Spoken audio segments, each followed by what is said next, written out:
A bit of continent hopping required tonight on Monday Night Motorsport on the platforms of the Gentleman Sim Racing Club across Facebook, Twitch and YouTube. But we start, before we head to Europe for some Waste Options GT3 action, we start at the famed Watkins Glen International in upstate New York. And what is the fourth round of the Player One Sim Gear Super 2 and Super 3 series. Of course, we're bringing you the Super 2 split as per usual.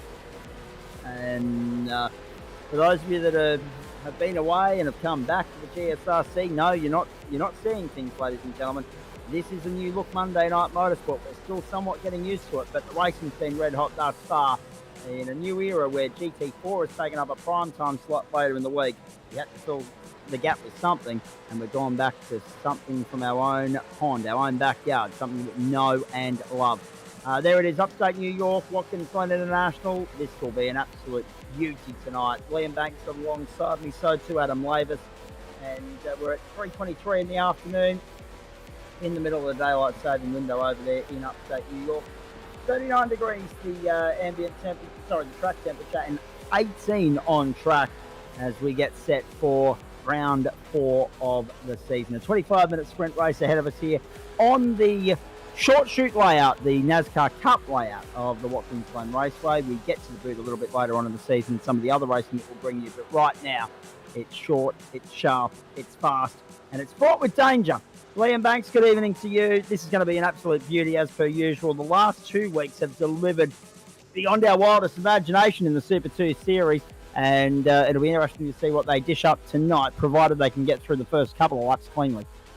Yeah, I have to admit, I was worried when it was announced that we would have supercars, Super 2, Super 3, replacing the GT4s. I thought, how could it ever live up to the battles that we get in GT4? Because we've had some absolute crackers over the last few seasons.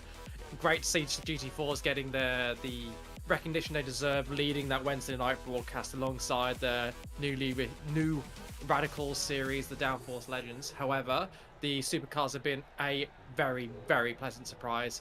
We've had great racing at Monza. We had great racing at Phillip Island, some of the best racing we've seen in the GSRC, and we're going to get more great racing tonight. And this is the grid for that race. Let's have a look at it for you now. You just saw the championship points on the screen. I might come back to them as we roll here. And hello to Flash Graphics tuning in as well. Our good mate Johnny Simpson, of course.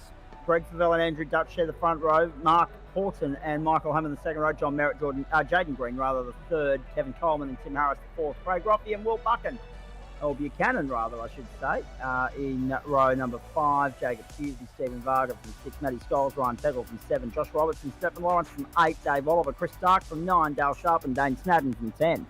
From 11 it'll be Paul Wood and Nick Bodiatis, the 2 teammates. From 12 Alan Dawson and Gary Cousins. 13 Braden Sagassa. And, of course, Josh Zuno will be watching on from Race Control. Hey, we're ready to rock and roll. Who's your tip and why, Banksy? I think my tips. You know what? Hammer time. Mikey Hammond, why not? He always tends to move forward. He's qualified in 4th. That's not many positions for him to go. Let's see if he can get a win. My tip is that racing will be the winner, and those of us watching from home have got the best seat in the house. And that's Let's get ready to rock and roll. Sorry? And that's an absolute cop-out. Absolutely it is. But as the anchor, I'm allowed to cop out occasionally. Now, I should point out, we're excited to confirm, ladies and gentlemen, that we've got a full suite of racing this week on the platforms of GSRC. 4 nights worth of coverage, more on that a little bit later on. In the meantime, stand by for fireworks. Racing at the Glen. John Merritt a blind of a start. A couple of them very slow away. But Merritt's going to pick up 2 spots, at least potentially 3 on the run down the turn 1. He's on the inside of Michael Hammond. It goes deep around the outside. So Hammond will hold sway in the battle with John Merritt. Further back speed wide, trying to sort themselves out. It's this uphill, right, left, right combination that often catches them out. So far, so good. We hold our breath. Watch the Armco. It's very close to the racetrack. There's very little in the way of room for error. Greg Favell slots into second spot. Great start, Andrew Dutch. Favell down the inside. Not content with missing the jump. He wants to go back to where he started. He's done it beautifully. Don't worry about off-track limits. They don't off-track limits rather. They don't exactly exist here at Watkins Glen Banksy. Yeah, Favell just absolutely smashed it through that double chicane, the most iconic corner around Nürburgring, you could just see him closing in on Dutch as he went through that complex. Dutch getting the all run, getting too wide for the first on the exit of the first chicane, compromising the second, slow into the right hander, and Val just absolutely sent it. Got them done. Can he maintain it though once Dutch gets his iron? Down the inside. Braden Sagassa from the back of the grid has already made up 9 spots. There he goes. Up the inside. 415th. Got it. Got it. And we'll hang 16th out to Dry and Dale Sharp for the moment, who'll be under pressure from Alan Dawson as they come up the hill. Down the back straight. Favell leads. Dutch, Hammond, Merritt. Horton has lost 2 spots off the jump. We saw the championship standings on the screen there before we got going, just reminding everybody of what they were, of course.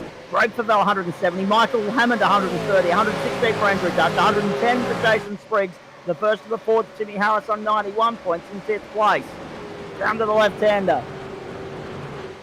The laps, they'll come fast and thick throughout the course of the next 20 minutes or so. We're only... Whoa!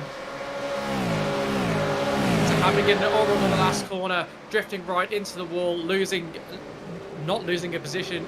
There's got to be some damage there. Steering's gone, you can surely. see it. Yeah, front left wheel's damaged. Can't get it turning left. That's going to be him needing a trip to pit lane, I reckon. Yep, he's in all sorts now. Michael Hammond, he's got to limp that thing home. Otherwise, it's curtains. And he'll be hoping that he can pick now and get all the way through to the checkered flag. I'm not convinced that it'll exactly work for him. Down the back straight, Hammond is sitting duck at the moment. And that tyre is done. Yeah, he's got to be careful because if he tries to fight it, he's likely to understeer into those that he's fighting. He has to do something at those corners to make sure that he's got no one around him because that car is just too unpredictable to fight simply. And there's no point in hit best to make sure he doesn't cause a scene. However, we are now watching Mark Horton as he tries to defend from Craig Ruffy and Tim Harris as well, swapping positions in the background. Who's it going to be? It looks like it's Harris ahead of Ruffy. Harris on the inside there, Ruffy on the outside. So Ruffy's in the pale white car. Got the up and under though. Can he get a better position coming into the first corner? He should have the inside if he can get alongside, but not able to. And Horton will hold on to the position. Stephen Varga already in pit lane, has been there a minute 24. Something wrong with Stephen Varga. And never count out at hammer time, you're right. But in this particular instance, it's a long way back. It's a long road to climb. Well, I jinxed him at the beginning by making him my pick, so I'm going to jinx him again. And say there's no way he can come back. Absolutely zero chance. No, I don't think you're jinxing that one. I think you're on the money. Paul Wood has got back out of the pit lane after stopping. It looks like Will Buchanan was down pit lane, but it might have been just for a drive-through. So we'll follow that with interest as well and see what the hell's going on there. Through we go. 4 minutes and 20 seconds gone. Monday Night Motorsport on the platforms of the Gentleman Sim Racing Club. Here's a replay of what happened to Dave Oliver, who I caught up with yesterday very briefly at Sydney Motorsport Park. But they're all sorts of out of shape going into the bus stop. Don't forget GT3 as soon as we're done here, ladies and gentlemen, and we're very excited about that because we'll be taking to the Jerez Moto configuration. And it'll be, Stephen Varga, that's what happened to him, crunched up. I think he's found entry. I think he's found one of Denchi's Hobbo's invisible walls here. Yep, you're right. I think you're right. Let's have a look at it again. Oh, certainly has. That's very unlucky. That's net code, and then some. My goodness, that's bad. Mark Horton's come to pit lane now. He's in to pit lane, and this is Paul Wood, and that's why he had to come to pit lane early in the piece. No reason as to why Mark Horton's sitting there for 26 seconds thus far, unless he's been pinged by iRacing or we're about to see a replay of what's happened to him potentially. Stephen Lawrence sitting in 9th place at the moment. He's got ahead of Ryan Tagle. So, yeah, for those of you that are new, as I said off the opener, off the top of the broadcast, it is a new look on a Monday night. We're still adapting to it, but the intensity is there. It remains there in a different form. We'll have to see. across the start finish line. Interesting to see Braden Sagasa there diving into pit lane. He was up 13 spots from 25th up into 12th before he finished. So he's evidently got some cracking pace in that car. I wonder if this is a tactical move, getting his basic gun on the way, getting to clean air and seeing how many cars he can get in the car. It's going to be interesting for mine as well. Nothing just saying that Stephen needs to hold his place. And he's out there on the race, 1 lap down already, so it's been a very difficult start tonight for him. Alan Dawson in 14th place at the moment. We go back to John Merritt under pressure here. Under assault from Craig Roffey. Where does Craig come from? Have a look at that. Up 6 spots already, see Roffey. And from 9th to 3rd now, he's on the podium. Momentarily, we'll wait and see what happens when the field cleanses. But Craig Roffey's on a charge. Merritt's under pressure from Tim Harris and James Green as well. Harris has got through on the inside. Harris will go to 4th on the run out of turn 1. Merritt will look to get back down on the inside with the switchback. There is some damage on the pole tuning entry. Harris will hold sway for the moment. I was about to call that out. Merritt's got quite a bit of damage. You look at the left-hand side of the car, there is a severe dent in the rear door. So that car is all over the place. You can see it moving as he's trying to brake. There's something wrong with the suspension, with the tyre, something in there that's causing that car to be an absolute handful. He's careful here to hit the car just going past him. So I think we're going to see John Merritt have to come in and get that repaired, because how much look at it, he's lost, 4 positions this lap, and he's going to lose a bunch more before he even gets back to pit lane. If he gets back to pit lane.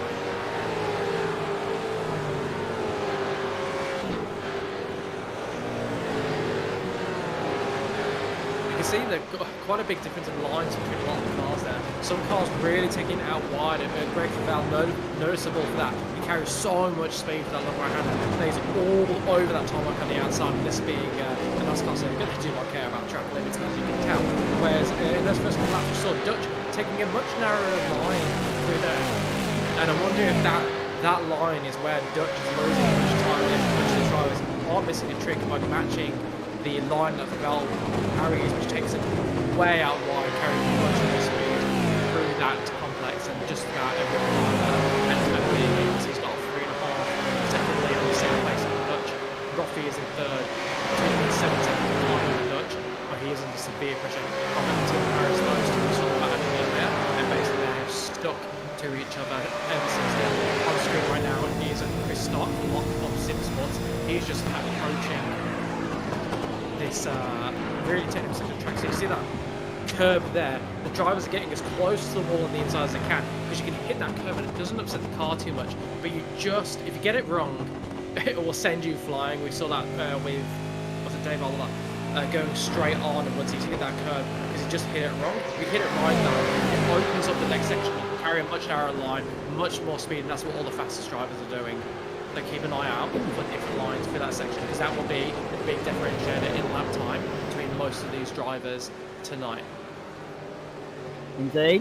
Just jumping in at this point in time, we'll go around the grounds for the first time tonight. Australia in a must-win match at the Cricket World Cup against Sri Lanka.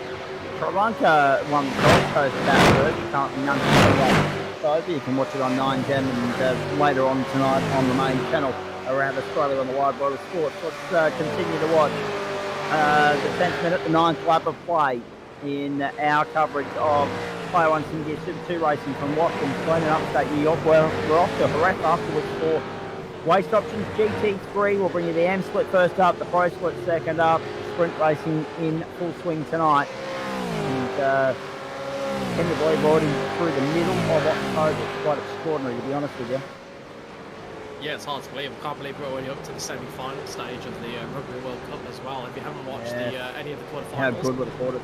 There's 2 absolute crackers between the 4 biggest rugby nations. So go back and have a look at that. I won't give you any spoilers, but you won't know the results until the final whistle for 2 of those quarterfinals. The other 2 a little bit less good, but they were just not as enticing matchups to begin with. This is an enticing matchup though. We've got Joshua Robinson putting the pressure on Matthew Scholes. Joshua Robinson trying to defend from Stefan Lawrence in the popular right entry. Stefan Lawrence one of the key regulars we're seeing in the cars, and he is cooking just about everything he drives. Generally not quite the top tier, generally that next tier down of drivers that steal a podium on their days when they're really Here's the on move. it. And here is the move down the inside, all over that curve. Keep it tight here. Doesn't give Robinson a way back through, and he's going to hold it nice and narrow here. Don't leave the inside. Starts to get to the inside. We saw that in the move for the lead at the beginning. This is Nick Filialis, another one of our regulars. Drives just about anything he can get his hands on, and drives it to a reasonable level these days as well. He's got Dave Warner as the next car for him to chase, and behind him going nice and wide, which is what we said we recommend. Based on Greg Ravel's line, is Dane Snadden. Snadden, one of the faster guys in the GT3s, moved up into Pro very recently and has been doing a good job in there. As we watch Andrew Dutch coming in for his pit stop at almost exactly the halfway mark. And I agree, great directing being provided by Adam Lavis as pretty much always, and he always does a fantastic job. Let's face it, 100%. Now, just jumping in there to have a look at what's going on track at the moment. We're not quite half cleansed this field. We've still got the top 15 on track to come to pit lane, to transit the lane to their slash and dash. We're on lap 11. We've still got 12 and a half minutes to run here, so 11 and 11 makes 22 by my numbers. Pending the transit time down pit lane, but it'll be mighty tight between 21 and 22 laps tonight. Around Watkins, Glen, as I said, the laps here. It's not the shortest track, and it's not the longest track, but it is one of the fastest in average speed turns. Here's Watkins, Glen. We're watching Nick Fadiatis on screen at the moment in 13th as Craig Roffey and Matty Scholes come to pit lane. We've got a Holden and 4 Fords in the top 5 at the moment, in that order, and that's just whilst we watch the field play out through the pit stop sequence here. Craig Roffey, Matty Scholes, Chris Stark, Kevin Coleman and Ryan Tegel have all made their way to the lane. It's going to be pretty interesting to see how all this plays out. Yeah, I was going to say, it's going to be really interesting to see where they all feed out, because Andrew Dutch, who was in second place, has made his pit stop. We'd expect him to come out ahead of all of them. This is Mike Hammond exiting pit lane for the second time, and not getting it right, but with the awareness to stop himself, reversing into the path of those other cars, gets to turn around nicely. Very nice pirouette there. And drift work on the exit as well, yes. Unfortunately, it just has been a night to forget for Michael Hammond. So basically, from the start, we've watched Greg Favell remain where he was at the end of qualifying, and that shouldn't surprise anybody. Let's just remind everybody as well, because I had a look at the track and weather conditions at the start of the broadcast, at the end of the qualifying session, and 3:43 in the afternoon. Track temperature still a scorching 38 degrees Celsius, only 18 degrees ambient at the moment. Service set to May 15, 2023, the trademark iRacing date for Northern Hemisphere encounters, and we are watching Tim Harris come to pit lane, and he's brought with him Jaden Green and Dane Snadden. Stephen Vargas still out there a lap down. Everybody else still on the lead lap to a point, with the exception of Mark Horton and Michael Hammond. The rest of them will get back on the lead lap, theoretically speaking, once the field is cleansed, because Greg Favell at the moment has opened up a 15-second advantage on everybody. Yeah, Greg Favell's got the wheels off. That's because a bunch of the drivers behind him haven't spinted, so that gap will come down. Once he makes his pit stop, he should still have this is Craig Roffey. He's in a battle with Jaden Green, Matthew Scholes, and Merritt's the next driver behind this group, recovering from that damage that he had earlier, so watch him closing in. This is Scholes looking at Roffey, so Roffey's in the middle of this battle. He has got Jaden Green ahead of him, who's just about to start at the inside. No, not quite. And then he's got Matthew Scholes behind him, so that's who you've got on your screen. Of course, really easy to identify Roffey, because he's got quite made out who it is. But he's really putting the pressure on Jaden Green. You feel like Roffey's got a bit more pace in that car right now, but he's got to find a way to get past Green, pry open that tin can of a Ford ahead of him. And now we're watching Favell exiting the pit lane. Like we said, he's going to have a handy lead still over Dave Oliver, who's leaped up into second place based on not having, wasn't second for the pit stops. He's still going to be in second after the pit stops. He's got Tim Harris hassling him But in the lead currently, it's Joshua Robertson, Dave Oliver, Nick Fodiardis. They're your top three. However, they have not pitted, and unless they can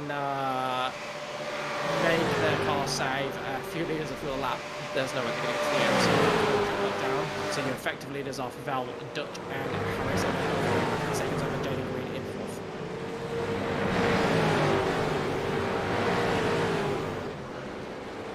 Black Rabbit staying long lead on that locked on Falcon, doing well with cars behind in the draft. And that's the thing, around here, the draft can be difficult to break. Nick Fodiardis continues on to lap 15 as Josh Robertson and Dave Oliver come to pit lane. So Fodiardis will be the last of the stoppers, and the field will be cleansed at this point. And this is what happened to Braden Sagassa a few seconds ago. Whoa! And he's banged just about every corner of that entry of his, that Falcon. Down in 21st place now after a 23-second stop on lap 5. And unfortunately, that might end up being curtains for Braden Sagassa. That damage will be limping to the line with. Yeah, could very well be able to go right there. Right now, this is Eric trying to recover from his early damage as Stefan Lawrence ahead of him in the Riot Sim Racing car. Stefan's got all on the grass there, lucky not to do what Sagassa did with 2 wheels on the grass. However, his wheels managed to keep a bit more traction than Sagassa's. This is Dale Sharp. He's defending from Dane Snadden. Dane Snadden, a very wily attacker, will find a way through if there is a way through. But Sharp, in the Sharp Sim Racing entry, he is wise to it. It's quite difficult to overtake around to get unless somebody gets through that bootleg, through the chicane. It's really difficult. There's not that many opportunities. You've really got to be brave on the brakes if you want to get through. So 7 minutes to go, and just having a look at the clock here, I think it'll be 7 laps. Just trying to remember the arithmetic in the head at this point in time. We're on lap 16 now, so 6 from there would take us to 22, so that's on the money of what I was projecting there earlier in the piece, and even with the clock going past that 25-minute marker, we can start that last lap anytime in that 25th minute and we'll be okay. So a little bit of overtime required to get that 22nd lap in, but we will take it. 20 left on the clock. Ryan Tegel to 11th on the inside there of Alan Dawson, trying to go with Chris Stark. Battle looming further up the road with Andrew Dutch now narrowly slipping behind Tim Harris. That's a change of position there, second and third. Jaden Green has got Craig Roffey and Matty Scholes for company. This is what happens. Tim Harris and Andrew Dutch main straight. Dutch has actually come to pit lane, so unfortunately it's all gone to hell for Dutchy. And that's to Tim Harris's advantage now, and so too Jaden Green, who slots up in the third spot. But that, of course, comes Craig Roffey and Matty Scholes knowing full well that a podium position is there in the offing and there for the taking. Yes. 1:07.818 has just been punched out as the fastest lap of the night from Greg Cavell, and his lead now, Liam, is 9.2 seconds. This could get uncomfortable. Ryan Tegel and Chris Stark side by side. Stefan Lawrence has dropped in behind John Merritt as well, just as we're watching this. Oh, look at this, it's a four-way battle. It's madness. Ryan Tegel's going to bail out of that one and let all these blokes go through. So Tegel in 14th at the moment, on the tail of Dave Oliver. Dale Sharp now in there, and Dane Snadden at the head of that queue. Yeah. My apologies, because Chris Stark's actually ahead of them at the top of the screen there, the next car that you see. So it's all happening here at the Glen. It is all happening, and a lot of it is happening at this next corner, this right-hand corner, the final corner on the track. And the reason we're getting a few instances, quite a few cars washing into that wall on the outside, is because it is a banked corner. It does have to be out of it. But you've got the left-hand corner. It doesn't give you much time to get down to the right speed for the right-hander. And it's a right-hander that gives you a lot of lap time if you carry through it. So you're constantly carrying a lot of speed through there, more speed than you would think given it's 90-degree right-hander, because the corner comes out. But what happens is your car does understeer towards the wall. And basically every every driver is trying to judge that as well as they can, get as close to that wall as they can without hitting it, and every so often, because you don't have much time to get your speed right before you hit that corner, drivers are going to get it wrong. They're going to carry a little more speed. They're going to think, I can hold it, and they're just going to wash on the wall. There's not much you can do to bail out of it if you get that entry speed wrong. So that's why we've seen some of the best drivers in the field get it wrong at the corner. So keep an eye on that going to the last few laps. If anyone is battling really hard, that is a corner, you're going to see perhaps another instant before the end of the race. And the third one, getting up smoke there, but somehow keeping their car intact. We're riding on board with Craig Roffey. He knows that a podium finish is at stake here. Jaden Green is who he's following out of turn 1. And on the subject, it's good to see Starkey back in action. We're looking forward to seeing you back in action very soon, Greg Padgett. Hopefully recovery's serving you well, my friend. Nice to have you on board as per usual on a Monday night. 3:13 left on the clock here. Player 1 Sim Gear, Super 2 Challenge, GT3 still to come. Monday Night Motorsport on the platforms of Gentleman Sim Racing Club. Week 4 at turn 4. Nice to have you along for the ride. Craig Roffey smashing the curves through the bus stop. Whoa, it's a little bit wobbly on the way out of there. And back we go to Alan Dawson. Alan Dawson, of course, side by side with Chris Stark. Dawson holds on to 9th for now. Yeah, really hard to make a move on the entry into there. Much easier to make a move on the exit, but you're all dependent on the car ahead. Getting it a little bit wrong. If they stick onto the line, even if they're slower, there's not much you can do to get around. And you need to read it really well. Because you go out and then you come back, you need to predict where the car ahead is going to be. And it's quite a complex series of events. So if you get it wrong, they can open. Sometimes they'll leave you an opening and you can't get through. We saw that with Stefan Lawrence beforehand when he was racing. I want to say Robertson. Robertson made a mistake, and Lawrence was unable to find a way through because he just couldn't quite predict where he would get his car to take advantage of the car ahead. Getting the line a little bit wrong. Very, very difficult. It takes a really good racing brain to make a move through there. However, here we've got Dane Snyder making a move down the inside of Dave Oliver, or holding on position. Not entirely sure, but Dave Oliver is going to try and come back through. This section here is flat out, so it's really hard to make an overtake here. Easier if you've got a car going slowly away. They did well to get around that one. It's going to present opening, and that's standing in the wall. Standing in the wall on the outside, and that's why he's slowing down. Side by side they go. Snudden displaced back to 14th. Taggle up to 13th. Commitment plus from Ryan Taggle. Smashing his way up into, some would say, lucky position number 13. Around the carousel they go. Back to Jaden Green holding on to 3rd place at the moment. Holding off Craig Roffey. 1 minute 22 left on the clock. Greg Favell is going to take us into overtime here, because they'll come back to the line next time by and see the white flag. Some of those guys will actually complete the 25 minutes before they see the white flag, given the margins at play here. Josh Robertson down onto pit road. That wasn't expected. Jacob Hughes has been there for a while. Braden Sagas is out of the race. Dane Snadden's on the tow rope. Stephen Varga remains a lap down, remains out there in this race, but he's about to be 2 laps down because he's got Greg Favell closing in. Excuse me. Pit lane's just become very, very busy here, and Josh Robertson is in for a very late pit stop. Adam Lavis. There's a few hard luck stories here in this one. Like a lot of the guys at the front just making slight mistakes and just touching the wall very slightly. But with the old damage model these cars are running, it can be very unlucky and get a paper mache black flag. So some of the guys are going to be a little bit upset with tonight, with just those little tiny mistakes having big consequences. Some more breaking news in the world of cricket. I mentioned earlier Sri Lanka are playing Australia tonight. Sri Lanka number 44. Cricket will be included in the Olympics for the first time in 128 years when we get to Los Angeles in 2028. There's some breaking news for you tonight. In the meantime, here comes Chris Stark in 9th place. The last lap forward is in the air. Greg Bell has started that. Clock expires as the rest of the crew come across the start-finish line now. So take the white flag. Stefan is really hoping for this white flag because he's crabbing. His car is damaged and he's crabbing. Yeah, and that's the thing, isn't it? We've said it so many times before, haven't we, Banksy, that you make a rod to your own back with damage or needing an unscheduled pit stop in these 25 minutes.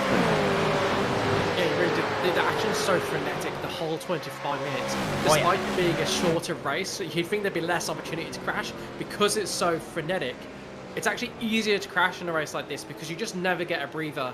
You're constantly pushing to the limit, else you get overtaken, and that's why cars will just push wide and I'll get a bit of damage. But one driver that made no mistakes, Greg Favell, he's crossed the line, 13.5 seconds ahead of Tim Harris.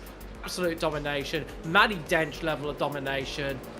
Brilliant race. That is how you do a Super 2 race. Everyone else should sit up and take notice. Tim Harris takes a really well-deserved second place. Benefited from Dawson crashing in ahead of him, but drove a good race. Right. Overtakes up 6 places. Fantastic. Starkey on the inside of Oliver. Can he get it done? Oliver's holding on the right to the moment across the line. No, go! Dave Oliver's got it. Dave Oliver holds 9. A little bit of a grandstand finish there as a couple of the teammates decide to commence the demolition derby of the night on the run down to turn 1. You're right about Greg Favell, Banksy. That was phenomenally good from him. Not the first time we've seen it this season. One driver own and dominate a Super 2 race. That's probably the only difference between this category and GT4 is you have one or two that just own the top end of town and the bragging rights and the honours there at the checkered flag. Greg Favell is doing just that, lighting it up and celebrating big time. We'll hear from Chris Stark in just a moment. He's just jumped into our green room here. Tim Harris second, Jaden Green, a name, and I should stress this to everybody at home. There are a couple of newbies that you'll be noticing, names that we've not heard a great deal about on GSRC platforms. Jaden Green's one of them, but keep an eye on him because he's a hot shot going forward. Craig Roffey narrowly missed out on a podium finish. Natty Scholes, John Merritt, Alan Dawson, Stephen Lawrence, then Dave Oliver holding off Chris Stark by 0.08 of a second. You'll hear from Stark in a moment. Outside, Dale Sharp, Ryan Tagle, Nick Fodiatis got back to 13th in the end, up 9 spots. Kevin Coleman, Andrew Dutch made up the top 15. Difficult night for Dutch with 2 pit stops there late in the piece. An unexpected splash and dash. Will Buchanan was 17th. Gary Cousins, Michael Hammond and Paul Wood. Geez, some hard luck stories to pick apart there. Stephen Varga got home a lap down. Josh Robertson 2 laps down. Mark Horton still in pit lane, will be classified 3 laps down. Dane Snadden 3 laps down. And then, but I believe he didn't take the checkered flag, nor did Braden Sagasa, nor did Jacob Hughes. You had to get to 17 laps tonight to be classified based on the 75% distance marker rule. Hard luck stories there in the form of Jacob Hughes down 14 spots, Mark Horton down 19 spots from the second row down to 22nd. Michael Hammond down 14 spots, Stephen Varga down 8, Andrew Dutch down 13. But then look at the positives, look at the pluses. 16 positions gained for Alan Dawson, the hardest charger of the lot. 8 for Matty Scholes, Stephen Lawrence, Dave Oliver and Chris Stark, also Dale Sharp, and 9 for Nick Fodiatis, 7 for his teammate Gary Cousins. So for all the good stories, there were some even better stories. For all the hard luck stories, there were some guys that ran into trouble but were able to somewhat get away with it and salvage something. It was just another frantic and frenetic, I think you nailed the point there, Liam Banks, with the use of that word, 25 minutes.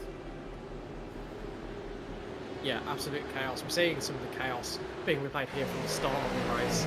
And immediately, I'm not sure the name of the driver, apologies, but the person who started third didn't get a good start. That meant immediately you had free wide into the first corner, and that set the tone for the rest of the race, and it basically just never went back from there.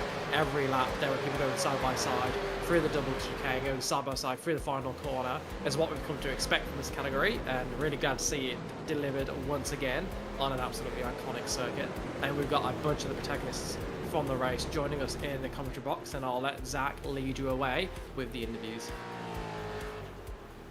Let's start with Starkey and work our way around from there. Hello, my friend. Nice to have you on board. 8 positions gained. It could have been maybe 9 or 10, but a top 10 finish all the same, mate. Well done. That was clean. Way cleaner than I thought it was going to be. I'm not sure what Dave Oliver was Being doing at Watkins, Glen, yes. on lap 1 at the bus stop. And if you got the replay on lap 1 as we're entering the bus stop, Dave was down my right-hand side, and he wasn't going to make the turn at that speed, but he made a good comeback and he pipped me at the end. That was good racing. It was good to see locked up Sim Sports in 3rd place. I was going to say, talk to us about Jaden Green, because that was certainly a new name that I noticed. There are a couple of them in this field. Clearly that was a kind of breakthrough moment for him on the GSRC platforms. What can we expect from him going forward? He's only a young bloke.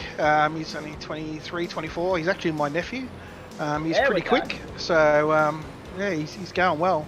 He's loving this GSRC Super 2, Super 3 series. It really suits his driving style. He's been working on most of our setups. He likes them a bit looser than I do, but he seems to make it work. We've always said it's about who you know, not what you know. So I'm glad that you were able to tidy that one up for us, Starkey. It just further highlights what I've always said, that motorsport's a big family. Yeah, I'm not sure what happened at the start. I mean, to gain 8 places, I saw Mikey Hammond Yeah. pit early, so I don't know if he had a He ran into communication trouble. with someone. Yep. Yeah, I saw a couple of people diving in the pits early, and I thought, yeah, they're not going to make it home. No. I was going to say, you must be relieved. 9 times out of 10 when we get a chance to have a chat to you, you've been embroiled in some sort of carnage, but a nice clean run at a circuit that is more notorious with carnage, and we didn't see very much of it tonight. Yeah, no, it was good. I got a bump into turn 1 by someone, one of the riot cars, but he didn't pass me. But then he got me at his own speed anyway. And talk to me about the approach now for the rest of the season. Obviously, you say that Jaden's going to be looking after a lot of the car setup for you blokes. How much time do you have when you get hold of it, when you get in the server, to tinker with that and find something that's to your liking, or working around what setup you've been given, mate? So he's a FIFO, so when he's home, he'll do the setups for us and throw them in there, and we'll throw some up for him, and we'll just trial them. It's the hot tracks. Every track is hot, Yep. So we'll be confused if we come to a cold track at some point. Horsepower heaven next week, mate. Road America, your thoughts? Yeah, I like Road America. I tend to go well there, so we'll see how we go. Indeed, and a real good tussle towards the end there. I mean, you had Dave Oliver for company. He wasn't the only one. Alan Dawson didn't muck around when he was charging through, and you gave yourself just enough of a buffer from that next chasing pack, the likes of Dale Sharp and Ryan Tegel. Yeah, Ryan was struggling a little bit, getting the bars right as the car went off a little bit. Those riot cars were about the same speed as us. One of their teammates, he must have got damage because he was a bit slow, and I think they used him to slow me down on the last lap. That's okay, that's teamwork. Yeah, it is. All right, mate, very nicely done. Great to catch up with you. Enjoy the rest of the night, eh? Thanks, boys. Well done to everyone in the race too. Yeah, absolutely. Well done indeed. 25 starters, and as I say, we had, I think, 22 come home, and to be fair, we had, in the grand scheme of things, a relatively clean race.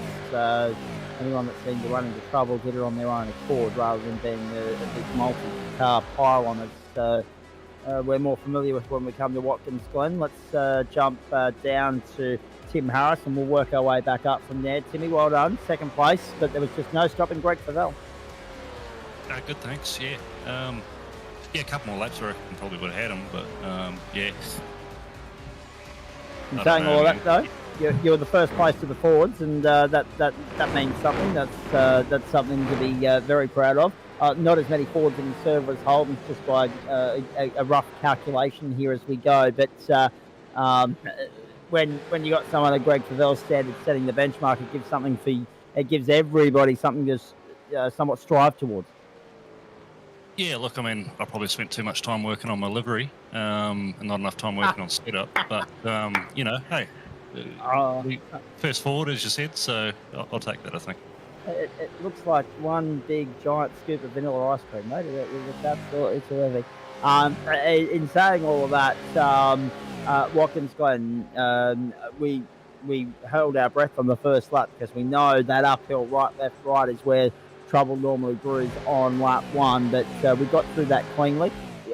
You made your way up through the pack nicely. Sure, a couple of things had to go wrong for a couple of drivers, but you also had to chip away at the likes of Jaden and Craig and Matty Scholes as well to make your way up through the field. Even John Merritt, to be able to gain 6 spots, to be able to do it cleanly, to be able to stay out of trouble, that's ticked a lot of boxes.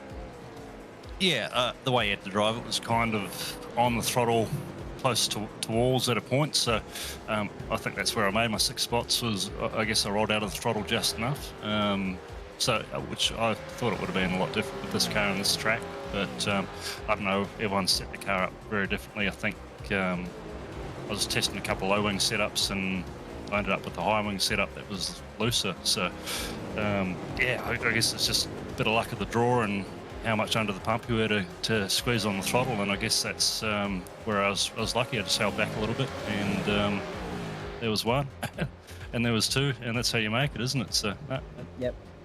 And obviously, what do you put there? What do you put the difference between your qualifying performance and your race performance down to, mate? Because obviously, the one lap speed wasn't quite there to net a top end of town starting position. You were boxed in lower half of the top 10, and then obviously consistency in the race and good strategy was the difference.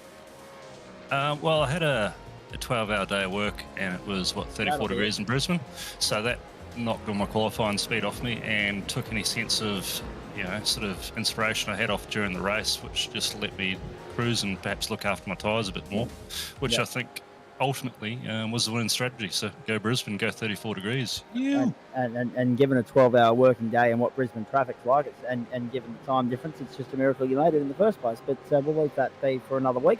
Your thoughts on Road America when we get there, please? Yeah, I'll know definitely what it's like after the race. I think it should be much the same. It's high speed and high thrills. Indeed it is. Hey, mate, great to catch up. Well done. Enjoy the rest of the night. Enjoy the rest of the week. And we'll see you when we get to Road America. No worries, mate. Say hi to your family for me. Yes, will do, indeed. And have a good week. Go well.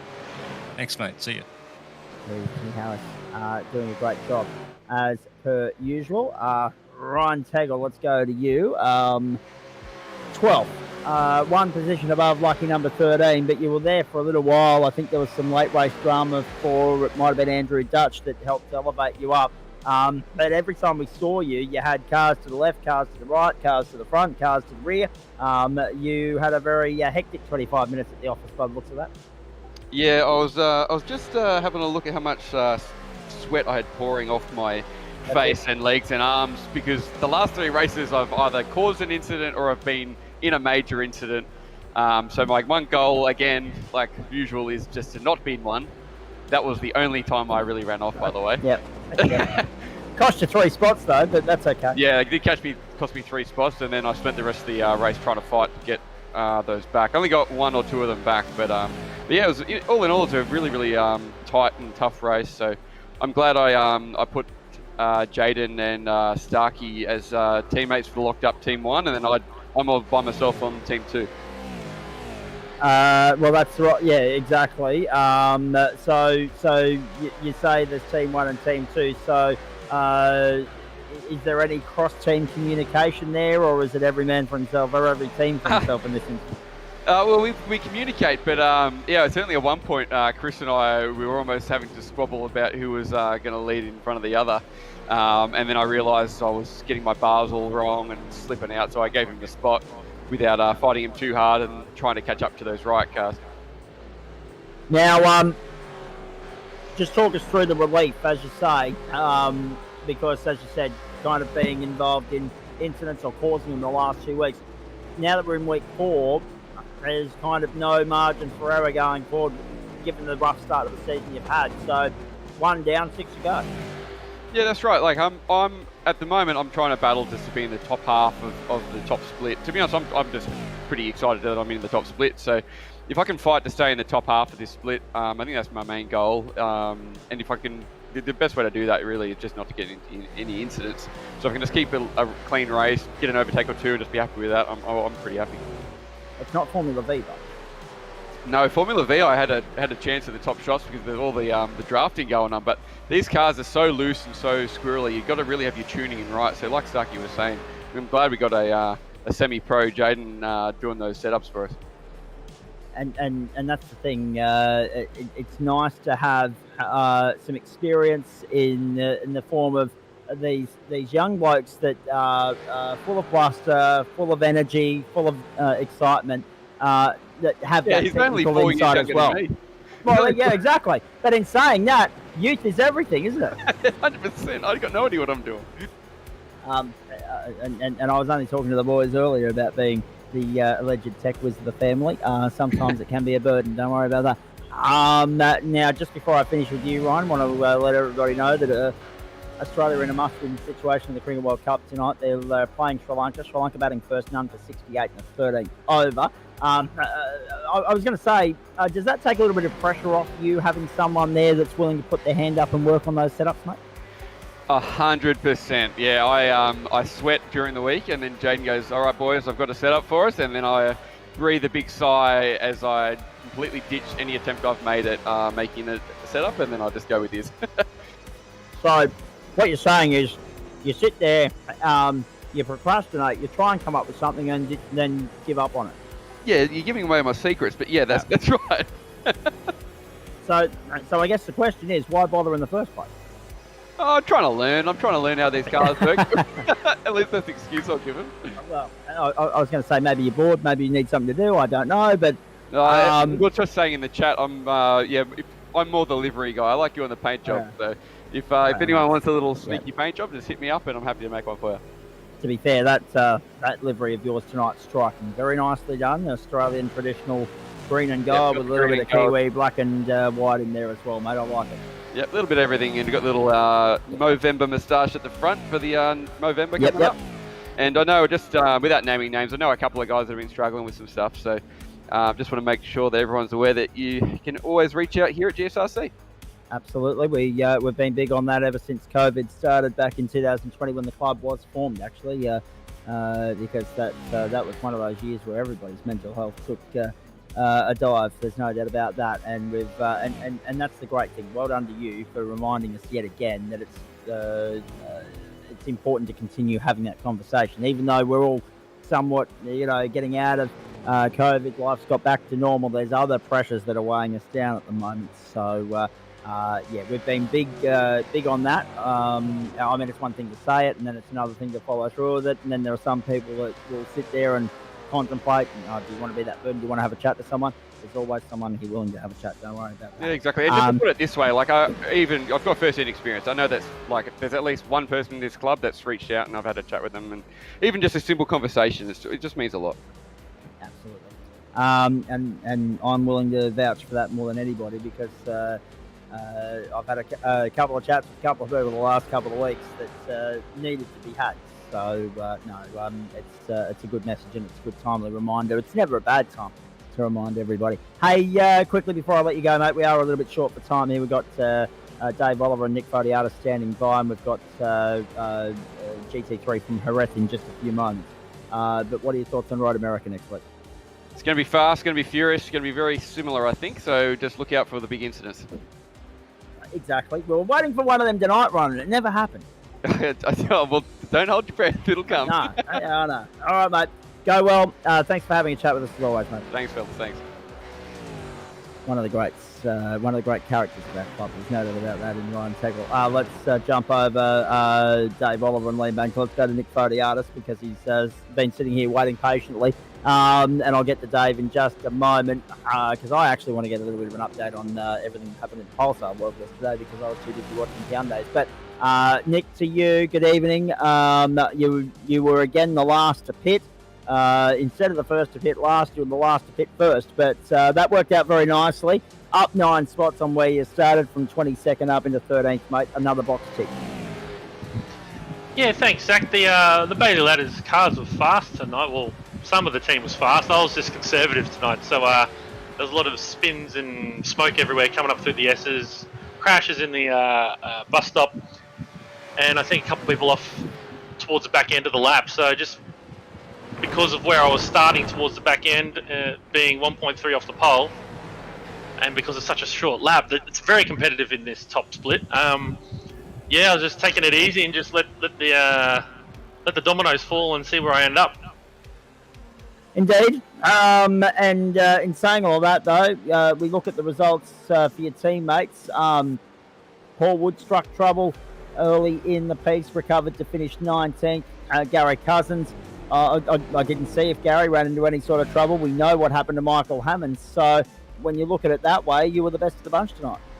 Yeah, it was best of the team, but Paul was in front of me going up through the S's, and he brushed the wall, bounced back into the road of everybody. On my screen, he flipped and did all sorts of somersaults and then reappeared back racing on the road again. So I don't know what happened there. Took out about 4 cars. Had to jump on the picks up through here.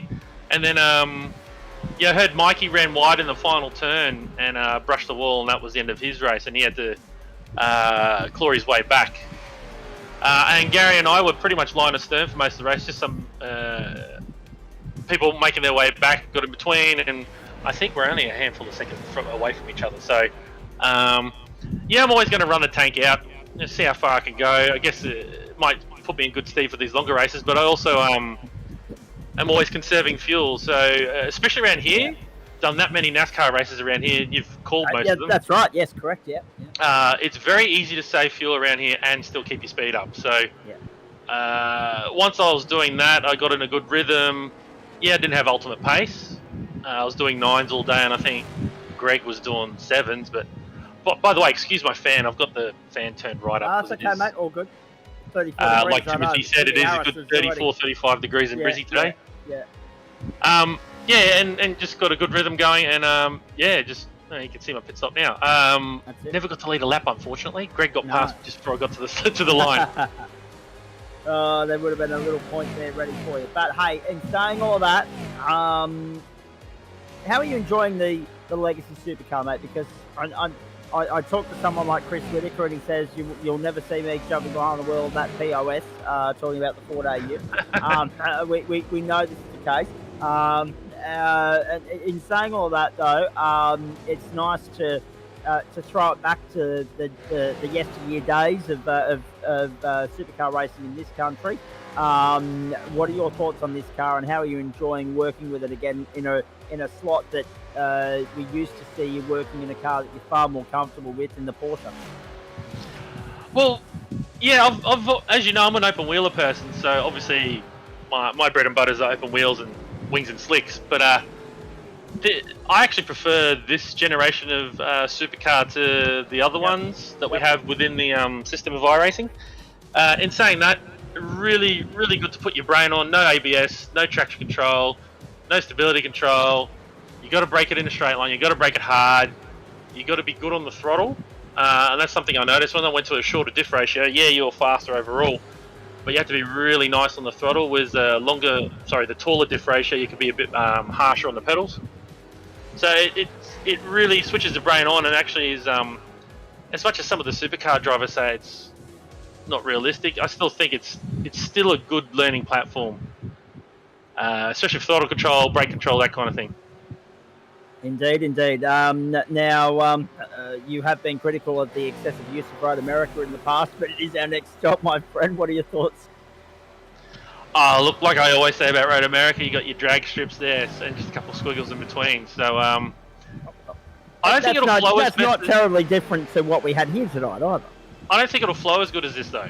Because especially breaking down at the end of the second straight, back down into turn 5. Don't ask me why it's number 5 when it should be 3. But anyway, down into turn 5, we're going to see a lot of action. So and then Canada corner. So if I'm towards the back, I'll do the same thing. Just take it easy, let everybody else spin out, and just get going. I think I got as high as second in this one, so I was quite proud of that. Yes, absolutely. Just like to add in the Friday nights. Trent Lavis took out the race on Friday night. Leipzig Racing, another club sponsor. Yep. So it was actually really good. I got a couple of messages saying that it was some of the best racing they've enjoyed. One particular person said it was probably the closest to what we see on Formula 1 and IndyCar, the realism as well. So and having that safety car that I always include brings the field back together again. Have another go. Exactly. When's the next stop for the IndyCar series? Friday night, where? Friday night, let me have a look here. Friday night, we are at Las Vegas at night time. Oh, geez, that'll be fast and furious. No doubt about that. Yeah, let's see if I can right the wrongs of last time we were there, hey? Exactly. Great. Great to catch up with you as always, mate. Good luck on Wednesday night as well. Thank you, Zach. Have a good call, guys. We'll do our best. I'm on struggle street at the moment, I'm not going to lie. Big day yesterday, lack of sleep last night, lack of sleep the night before. And we're just soldiering on endorphins and adrenaline at the moment. It'll be much the same in a fortnight's time when I'm getting back from Perth, I would suggest. In the meantime, Dave Oliver, who also burnt the candle at both ends yesterday, at Sydney Motorsport Park. Busy day with the Pulsar series. I'll get your comment on that in just a moment. But, mate, nice to have you on board. Nice to see you back in the car and in the top 10. Yeah, hey guys. Yeah, it was good to catch up yesterday. Yeah. Briefly. Briefly. Before we ran around like headless chickens. Exactly. I don't know. It was a good race and a bad race. Qualified where I kind of expected. Seno only was able to get about 5 laps, and all the laps I did were on race fuel. So to be 18th wasn't actually that bad. First lap had a weird front lock-up, rear lock-up into the bus stop, and luckily not to take out anyone, just myself, thank goodness. But after that, just dropped to the back and then just, clawed my way back up and, just ran it out and then chucked pressures on at the end there, and that helped, and finished 9th when everyone was scrubbling on old overheated tyres. So it was fun. On the subject of yesterday, one of the great regular faces that we used to always see around the MRA circuit, Kate Appleton's just dropped in to say hello via the comment thread there. Hello, Kate. Nice to have you on board as per usual. I haven't seen Kate in the longest time. I know she was at Bathurst for 6 hours earlier in the year, but interestingly enough, you and I were there as well, Dave. And there are still people that are saying, we didn't see it Bathurst. I was there. We were just running around like headless chooks. It's fair to say. I'm also following something else happening in Kate's part of the world with interest, and that's the ongoing upgrade to the Grenfell Kart Club. So good on you, Kate. Nice to hear from you. Dave, let's finish with you before we get going with some GT3 racing here, mate. Watkins Glen, great circuit. Hard to break the toe, but once you do, it's interesting to see how it usually plays out. There were a few big margins, but a couple of little ones, and you just happened to be embroiled in the biggest battle of the night at the end there. Yeah, it was actually pretty fun there. I loaded up weirdly, the Road America setup from a couple of seasons ago that I think Adam gave out. I kind of still had them saved away, so I kind of loaded that up and I just absolutely cranked the wing down and sent it from there. So it was fun. So good little battle there with Starkey right at the end. In saying that, so considering that you've already got the Road America set up, I guess you just hit the pause button, leave the car there, and roll up again next week, and maybe adjust the wing again, and off you go. Yeah, sounds pretty much like the plan. Right, mate. 30 seconds. Tell me pulsars yesterday. What went on? How'd it go? Okay. Josh Craig won all 3 races. Dan Smith got pole, but then also broke 3rd gear.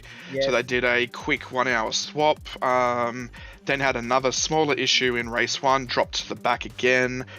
After race 3, he finished 3rd. Gav Reynolds from 86 fame was returning and had missed the scales for quali, and then finished top 5 in both the 2nd and 3rd races. So it was good.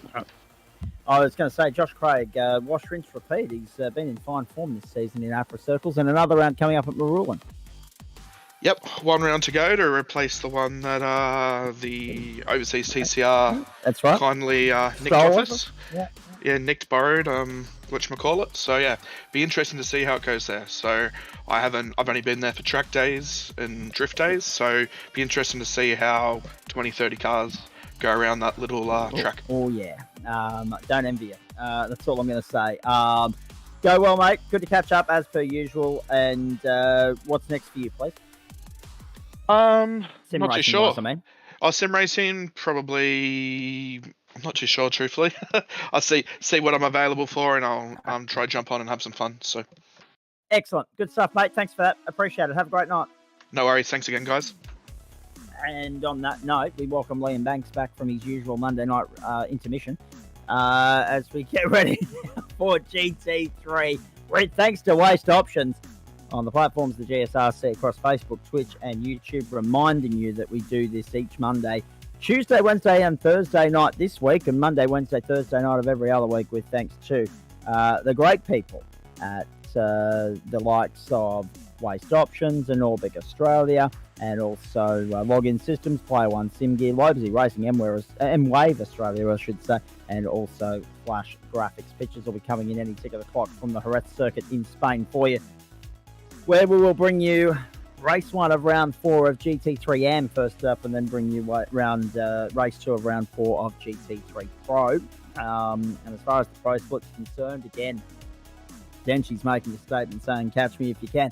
The interesting paradox between the two, I guess, Liam Banks, for lack of better words, is that in GT3 Pro, it's Ferrari v BMW, the dominant storyline there. And then we get over to GT3M, and last week it was Ferrari Porsche with the odd ring in from, the odd McLaren or the odd Merc. Yeah, a couple of more McLarens this season in the amateurs. Not a heap more, but 2 more than last season, which has tripled the amount on the grid. Evidently, people seeing what Denchi was doing and thinking, well, if Denchi can do it, then maybe I can, which is a scary, misleading thought. Now, I actually have a bit of intel on the difference in expected lap speed between the cars, based on some data that I provided from Sam Chapman, who's going to be racing tonight. We're expecting the Porsche to be the fastest, followed by the Ferrari and the Mercedes, with the Ford, Audi, and then McLaren right at the back. So if you're in the McLaren and you get a good finishing spot, you've done a very good job, and we should see the Porsches with a slight advantage on the Ferraris, who themselves have a slight advantage on the Mercedes and the BMW. So keep that in mind as you're watching events play out tonight. Indeed. Pictures coming in from the Jerez circuit now. Cars lining up behind the safety car. 3 o'clock in the afternoon, server time, which takes us to midnight Eastern Daylight Time, if the clock was to sync up correctly with where we are on the sim server as opposed to the real world. But again, we're at 8:45 Eastern Daylight Time, not midnight. Thankfully, I wouldn't make it midnight the way I'm going. 19 degrees, the ambient, 22 on track, and the humidity percentage is very, very high, as you can see there, about 68%. Yeah, I'm just struggling to read that number. It's buried over in the far corner of the screen, a little bit blurry for me, but that's okay. We get ready to have a look at the championship standings coming into this round, and it is the McLaren of Michael Schrader on top, and Schrader, I should say, 140 plays. Jermaine Takalou on 116, 106 for Sean Rees, Greg Heaney on 100, and also Sean Benici on 90 points. Beyond that, there's a swarm of Ferraris in 7th, 8th and 9th. Ferrari dominate the top 10, then 3 Porsches and 2 McLarens. The next of anything else outside is Dane Snadden in 10th place or 11th place on countback, 72 points behind Gary Cousins there. Grid for this opening race of 2 from the Jerez circuit looks like this. Greg Heaney and Bradley Curtin from the front row, Sean Benici and Jermaine Tackler the second, Braden O'Loughlin and Dale Sharp the third, Craig Mason and Dane Snadden the fourth, Callum Heinrich and Paul Wood the fifth.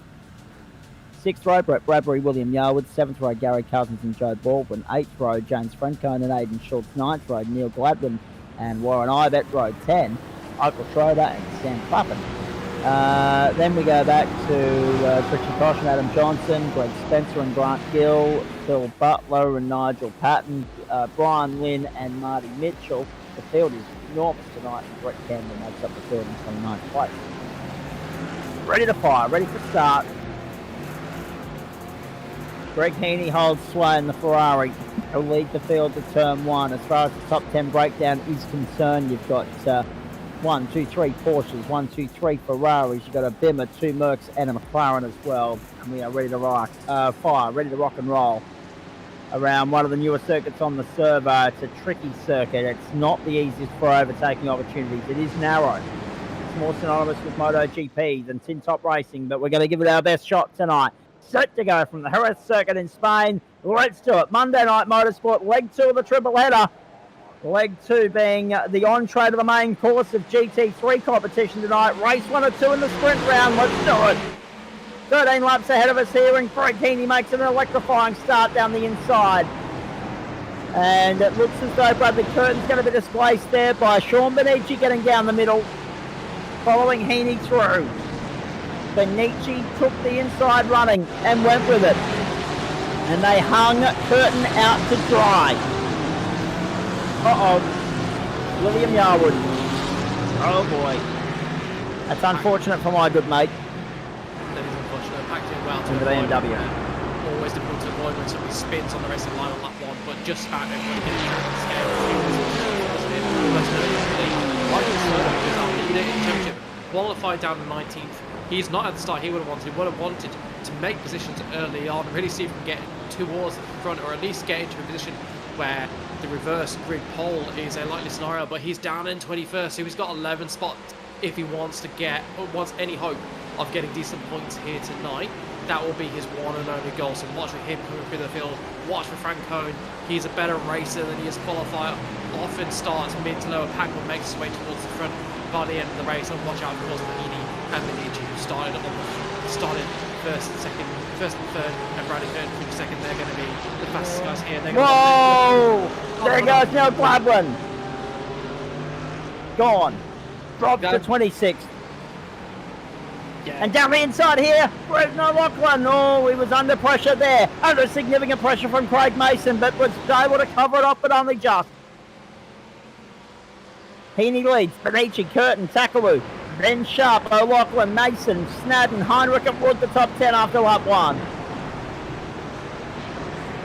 Yeah, that's Mason and Snadden going side by side. Snadden in that really distinctive Super Motorsports yellow car with the black highlights, so that'll be an easy one to keep your eye on throughout the night. Ahead of him is Craig Mason in the blue white Ferrari, and then behind him in that brown Porsche is Callum Heinrich, who's coming under a lot of pressure from Paul Wood, who we have seen battling for the amateur title before, so watch for him to come forward and make some moves for the end of this race, even though it is a tight, twisty circuit, very hard to overtake in these big, high horsepower machines.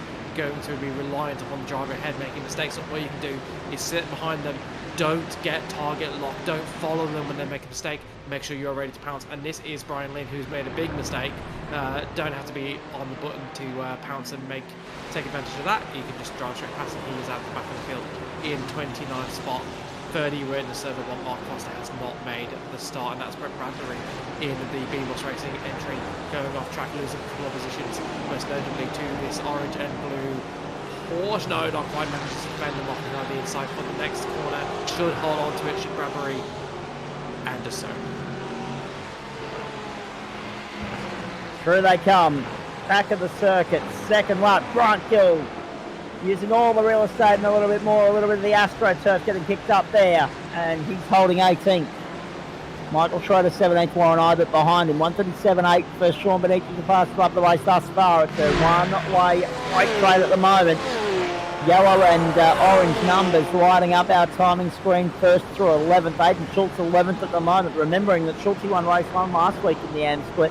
If he could get one more position here, up 5 already. It's important to note if you get one more, you'll be the beneficiary of the invert situation for the next race from the Jerez circuit, the invert top 10 scenario that plays out at the end of race 1 to the start of race 2. We set the top 10 finishing order on its lid, and 10th will go to first will go to 10th, just to spice things up a little bit more for the start of the second race, by which point we'll be bringing you the pro split race, of course, ladies and gentlemen. Heaney, Benici, Curtin, Tackler and Sharp, the top 5 at the moment. No mistakes from the top end of town, which is good to say. Not that I want to put the mock on that, obviously. Everybody's going to have to work hard for their money tonight. Let's have a look at some replays. Oh, William got some assistance. Yeah, I think it's starting to go a little bit before he got touched. And the thing is, soon slow down, which feels like it's starting to go. In a lap 1 situation, you're going to get touched from behind. So, yeah, really difficult. You're going to see that in lap 1 pretty much every race somewhere in the pack, and it's just pure luck whether you end up. Oh no, I take that back. Definitely hadn't started to go beforehand, but was slowly behind. We're not able to stay out the back of the car ahead. I think be interested to see what race control make of that. Only one person up front there, but was it egregious enough for warrant a penalty? Particularly that one to do it to the side. Indeed they will. Our team in race control tonight consists of Jamie Budd and Kevin Henderson. Both will have their work cut out for them, no doubt, especially in the early laps of the invert situation. Brett Campbell was too far gone before the oncoming car made contact. Ryan Lynn had it, got hold of it, lost it again, and then got sent the other way. Yeah, 1:37.864 for Greg Heaney, the fastest lap of the way. Like a bit of a sympathy crash, didn't it? Saw the car going wide ahead of him before he wanted to get back to the inside of the racetrack to get as far away from that car as he could. Just put in a bit too much steering lock to try and do that without just going off enough speed, and set himself into a spin. Updating you on the Cricket World Cup from the wonderful country of India, where it's sport, of course, over there, the game of cricket, where it's 5 minutes to 9 Eastern Daylight Time. Coverage has switched over to the main channel in the Eastern Daylight Saving Time zones around Australia, and it's about to switch over in South Australia as well. It's Sri Lanka up against Australia. It's Sri Lanka none for 96 after 17 overs at the moment, so we've made a solid start. Back here, we're watching Sean Benici in second spot, fending off Bradley Curtin. Greg Heaney, meanwhile, has jumped out to a 1.5 second advantage, and that's why, because Benici's put it wide at turn 1 and opened the floodgates. Through goes Curtin, through goes Takaru. Yeah, that's what we talked about. We've said that you've got to be alive when the car in front makes a mistake. In the scheme of things, not a huge mistake there from Sean Benici, but Takalu and Curtin were alive to the possibility. Didn't follow him into making that mistake and have benefited from that, so they're now in second and third. And Benici drops down. He started the race in third. He is now in fourth and off the podium. Of course, it's not as pushing in this race if you do lose a position or two, because you will get that back for the start of the feature. And there's more points on offer in the feature, but points on the board are worth more than potential points next race, because you never know what's going to happen, particularly at the start, particularly in cars that are big on a narrow track. You never know when you're going to be the unlucky one, just getting that tap from behind, sending you around on that one. We're going to see a replay of Michael Schroeder, our leader in the championship, in the black and orange McLaren, getting it wrong, back end stepping out. Grant Gill gets it wrong, trying to avoid him. Collects another driver, not entirely sure who that was, and Schroeder's bad qualifying became a bad start, and it has become a bad middle of this race. Seeing on board from Grant Gill. Not sure how much that had to do with the spin ahead. Interesting to know both McLarens having exactly the same issue at exactly the same corner. It'd be good to speak to Grant Gill afterwards and see whether that was influenced by seeing the spin ahead or whether that was always going to happen. Dane Snadden trying to get round the outside. He's going to run out of room there, and they're both going to run out of room. They've both dropped some spots. Through goes Aiden Schultz into 9th place. Snadden and Heinrich drop down. Snadden to 10th place. Heinrich to 11th. Cousins is now sitting 12th.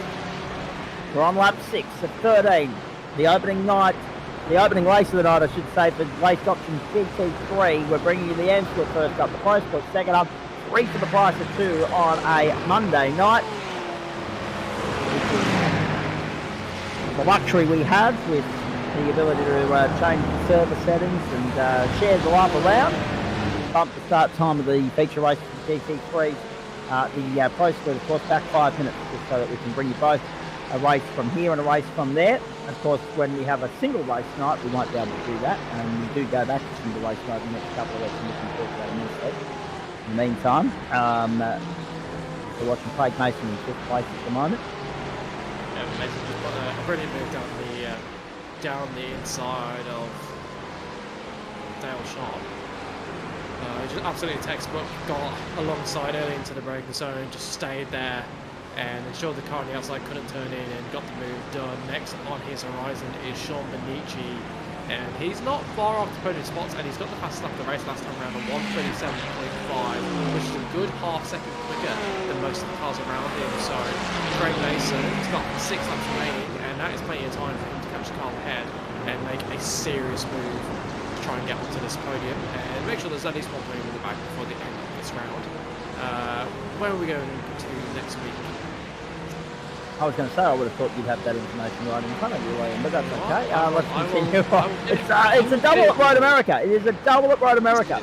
So we've got 25 minutes for the supercars, and then we get stuck into a main course of 90 minutes for Adam Lavis will be able to confirm. I think we're broadcasting the M-Split next Monday night. So 90 minutes for these guys around Road America, which means a nice late finish for us. It certainly does. I want to give a shout out actually to all the drivers so far in the M-Split. So last week, if you look at that graphic in your top right of the circuit, last week by about this time in the race, there was a much larger field spread. All the cars were quite separated to the point where the field was basically swallowing itself by about 2/3 of the way through the sprint race. Currently, we're halfway through race 1, and that field is fairly nicely packed together still. Of course, there's a few cars that have had issues, but not nearly the amount of field separation that we had last time out. So the drivers are much more compressed in performance, and giving it such a big circuit, such a technical circuit. There's corners everywhere you look around here, and they're doing a really good job. I think the performance down there has taken a step up from last week.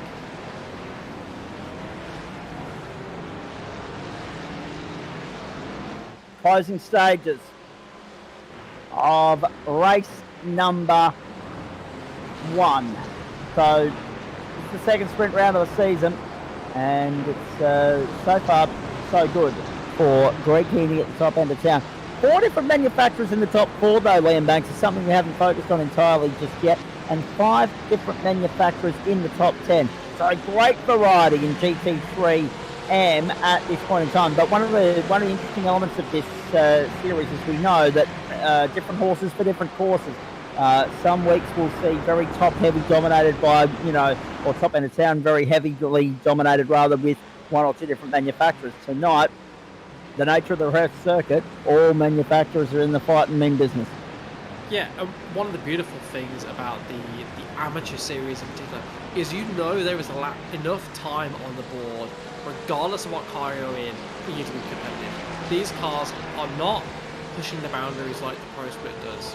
You can't blame the car if you're not winning. Of course, you can make life a little bit easier for yourself by picking the fastest car, but not doubting that if you're in the right car for the circuit, which tonight is apparently the Porsche, based on my intelligence from Sam Cameron, you're going to make life easier yourself. But in the amateur split, you can win regardless of the car you're in. I mean, Denji's proven that if you're good enough, you can win regardless of the car you're in the Pro Split. But I think in the Pro Split, you're going to see the cars much more in competitiveness order because the drivers are so much closer to the ultimate lap time in those cars, particularly if they're the drivers in the top 5, the top 10 of that race. Such is the talent on display on the GSRC in GT3s, and all these drivers will be aiming to join that elite group for next season. They'll all be wanting to get underneath Adam's cut-off time, which is a percentage of the best, the fastest race time throughout the season. So they'll be looking to prove that average pace is good enough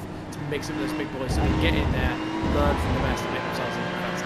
Have a look at the setup on Greg Heaney. How good's that? The helmet livery, the helmet design. Down the back straight we go. We're riding with the race leader. Under brakes to the end of the back straight. 8.5 laps gone, 4.5 to go, and he's got a 1.2 second advantage over Curtin at the moment. Paul Wood all over the back of Dale Sharp there, and Craig Mason, the fastest lap of the race, under pressure as well, but still trying to apply the pressure to Sean Benici. Behind Paul Wood, Braden O'Loughlin, James Snat and Aidan Schultz all arguing over the final 3 spots in the top 10. Schultz if he stays where he is, wins the invert. Very proud of his race win last week, and as he rightly should have been. Off goes Braden O'Loughlin! That gives Callum Heinrich a stop in the top 10, or a spot in the top 10, I should say. Oh, Callum Heinrich, the beneficiary of this moment for Braden O'Loughlin. So let's have a look what's happened here to the Progly Juiced Racing entry. Yeah, just getting it wrong in entry, too much speed. We've seen the Porsches that love to go around, they love to do Beyblade impression, and it's done its best to do that here. He's managed to collect it, get back over without losing too much time, but into custom extra positions. That's right, we go. Paul Wood, we're riding on board with him. So Schultz moves up to 9th, Gary Cousins to 10th. Schultz is one of the big movers in the field, actually, up 7 spots. He's a mover from what I can see on my screen. And that's a very impressive start from the Ferrari driver. That's what happened to Callum Heinrich later in the piece as well. So they're dropping like flies at the moment. So Heinrich drops out. Cousins is gifted a place in the top 10. Joe Bolton is there in 11th. Yeah, so let's focus in on that battle. That's never going to work. The dive from right far back. front right wheel to back left wheel, and O'Loughlin goes around for again. So that's a replay. That's live pictures, but I believe that was after the speed limit, so a little bit early on. So O'Loughlin having a really tough time of it. Yeah, just getting it wrong, didn't he? He wasn't going for the overtake at the end. He was trying to back out of it, but just didn't take off quite enough speed to avoid making contact with O'Loughlin ahead of him.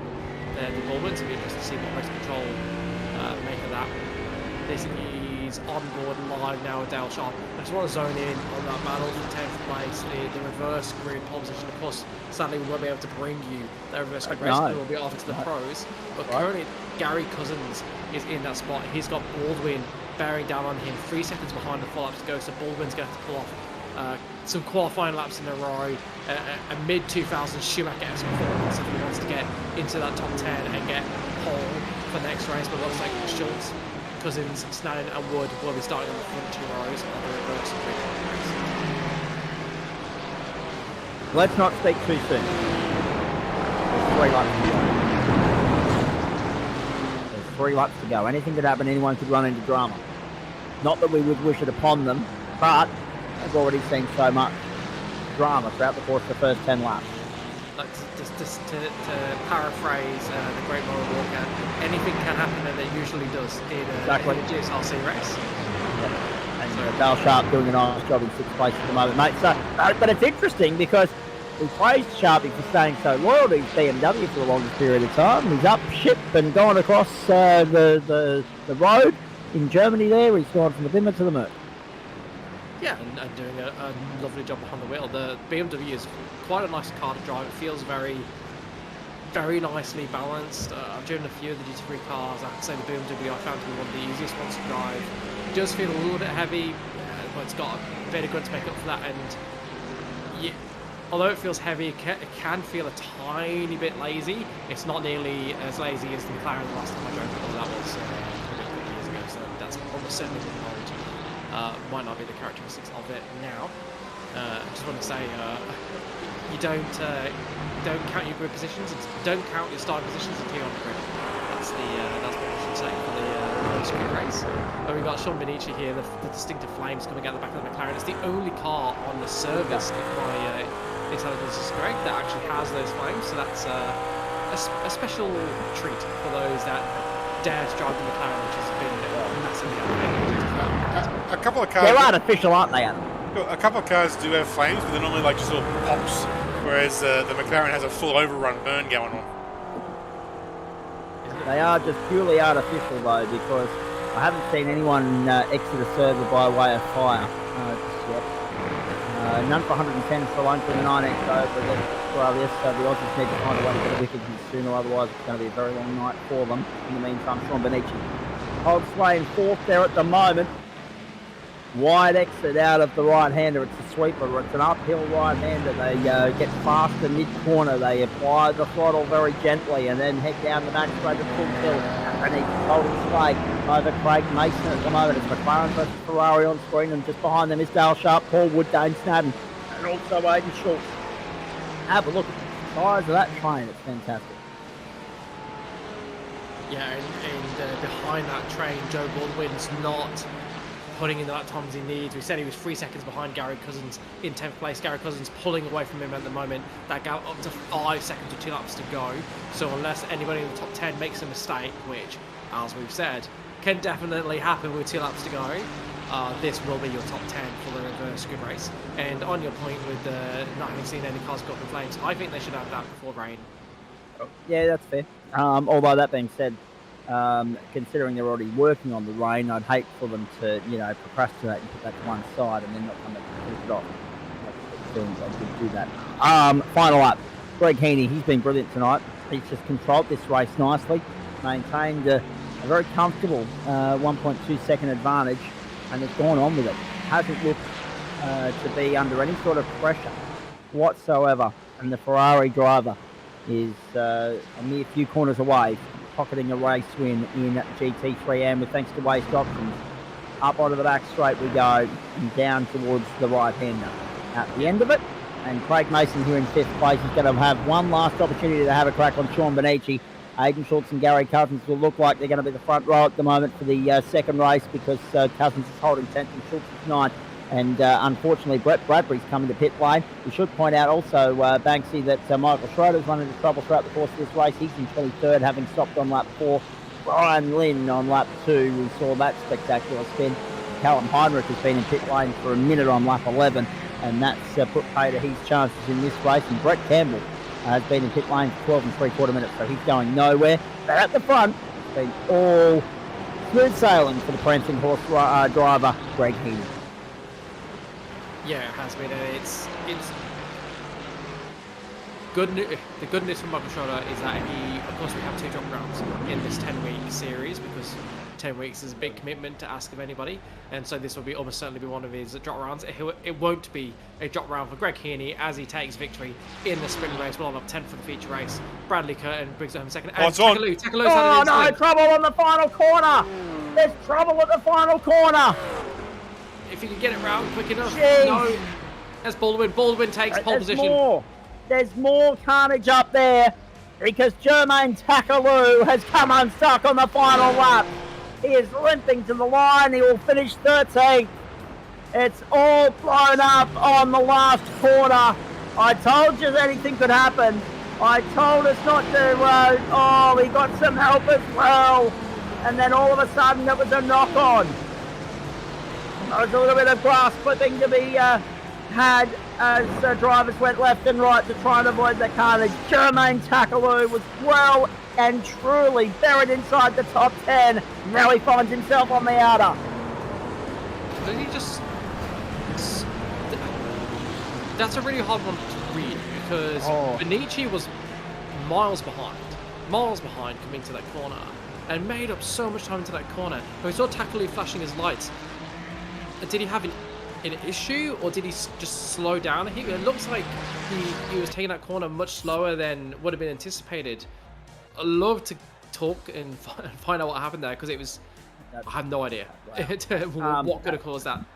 So all of a sudden, a few laps ago, we're saying, it's a long shot for Trucker. He will start from pole for that second race, the invert race in GT3, and with thanks to waste options. Heaney, Curtin, Benici, Sharp, then Mason, Wood, Snadden, Schultz, Cousins, and Baldwin, the top 10. I dare say that there'll be a case to answer for in the Sean Benici, Jermaine Takaloo incident there on the final corner, but we'll find out more about that a little bit later on. In fact, make a note of that, Banksy. We'll ask Race Control about that at the end of the night when they pop in for a chat. James Frencone, Braden O'Loughlin, Jermaine Takaloo, Simon Clapham, and also Adam Johnson made up the top 15. Going to a break. We're switching the servers. We're switching it up. We're going from the AMs to the pros, our usual switcheroo, change of channel sort of moment here, mid-race, midstream on a Monday night. Race 1 done, race 2 still to come. We go from the AM class to the pro class on a sprint Monday night edition of GSRC competition for you. Waste Options GT3, round 4, week 4, night 1, term 4 continues for you on the other side of this short break. Hope you can stay with us across Facebook, Twitch and YouTube.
Thomas Martin for the win.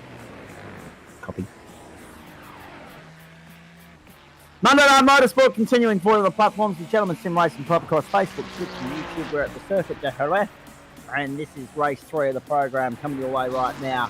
Our third different server of the night. We've essentially just switched the computer off and relaunched it, ladies and gentlemen. We've wiped the track clean of the AND split, and we've thrown the Pro split on there because the destination's the same, the conditions going to be relatively similar, the time's going to be the same, and all that's going to change is we're going to invert the top 10 here and go for an extra 16 minutes or so. There are the track and weather conditions for you on your screen in just a moment. Matty Dench, the championship leader coming into this round, 186 points, but there's Hughes Brewing there that we'll get to in a moment. 141 for Matt Still, 139 for Wayne Hewitt, 131 for Simon Cox, and 110 points for Nick Wood making up the top 5 at the moment. Jared Knight sitting there in 6th on 104. He's on the grid tonight, which is good to see. 18 degrees the ambient, 20 on track.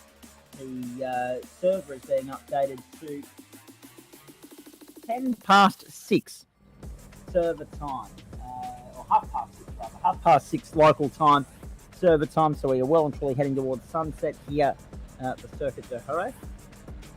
Again, 18 degrees the ambient, 19 on track, and this is what the grid looks like. The race 1 qualifying results actually, Matty Dent, Wayne Hewitt, Simon Cox, Jared Knight, Thomas Martin, no surprise there, really with any of that. Richard Mitchell, Matt Still, Sam Chapman, Jack Jackson and Nick Wood, top 10. Take that away, put up the race results from race 1. There we go, Matt Dench. Very nicely done. Simon Cox, Matt Still, Jack Jackson, Nick Wood, Sam Chapman. Then Dave Riddell, Andrew Hazard, Jared Knight and Jonathan Hooper. Hooper and Knight the front row, Hazard, Riddell the second, Chapman and Wood the third, Jackson Still the fourth, Cox and Dench the fifth. 6th row is where you're going to find Stephen Gallagher and Scott Wooden, then Richard Mitchell, Daniel Hill, Tim Feud, David Johnson, Wayne Hewitt, Thomas Martin. Then set for start here, and any tick of the clock will get wheels turning in anger.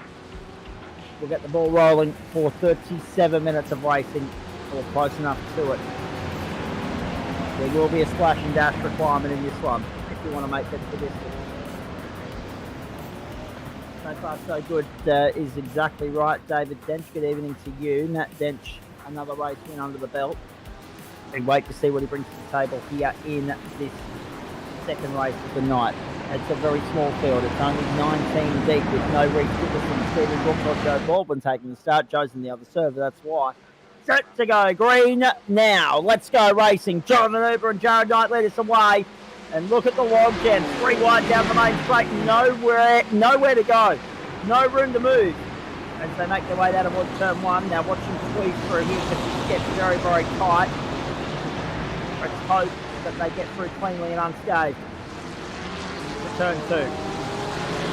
So far so good. Hooper, Knight, Hazard, Chapman, Wood, Jackson, the top 6 at the moment. Then Cox, Riddell, Distill and Dench. And Dench will play this game only as Dench knows how. He will play it patiently. He might buy some clear air or he might persevere and sit and be patient. But whatever way he goes about this, we expect him to be at the top end of the summer, top end of the tree, the pointy end of town, when it matters most at the end here. Overtaking opportunities don't present themselves too easily around here. That's why, look at that, 5 cars wiped out. Thanks for coming. Oh, jeez. That's shocking. Matt is still off the road. Jack Jackson, Matt, and also Daniel Hill and Ben Woods and a few others. Oh, boy. Yeah, there was a nasty shove in the back there, wasn't there? Just as you were saying, overtaking opportunities don't present themselves very often. That was proof of it. Matty Dench gets 4 in one corner, thanks to some others not being as patient. And Matty just sat there, doesn't try and force the issue. We've seen this time and time again when he has to come through the pack. He sits there, just lets the race come to him. Takes a few laps, gets the lay of the land, lets the car spread out a little, and then he starts picking them off one by one. Gets himself to the front by the time everyone starts pitting, and then it comes out to the pits in first place. That is his MO in these races, and he is doing it perfectly so far. Sat in 6th, already up for Hooper in the lead, in the Ferrari, Knight in the BMW behind him in that distinctive livery. Hazard in 3rd, Sam Chapman having his best race of the Freeze Series Line 4. And let's have a look. This is Dave Riddell. No, not Dave Riddell. So two seconds. No. Dave Riddell goes flying into what I believe would have been Jake Jackson in the 19 MX Racing. Look at this 3-4 bang. But who was it that sent Distill flying? Because it was so Distill, Riddell, and Hill are all on pit road now. I should point that out to those tuning in at home. Jonathan Hooper 141, 136, the fastest lap of the race, and there was a third incident. There was another incident. Let's have a look at this. Still on the inside, went way too deep. 1-2 takes the cover. Dave Riddell that was. Distill was involved in the incident just behind them. Ran just up the road. There's a third incident.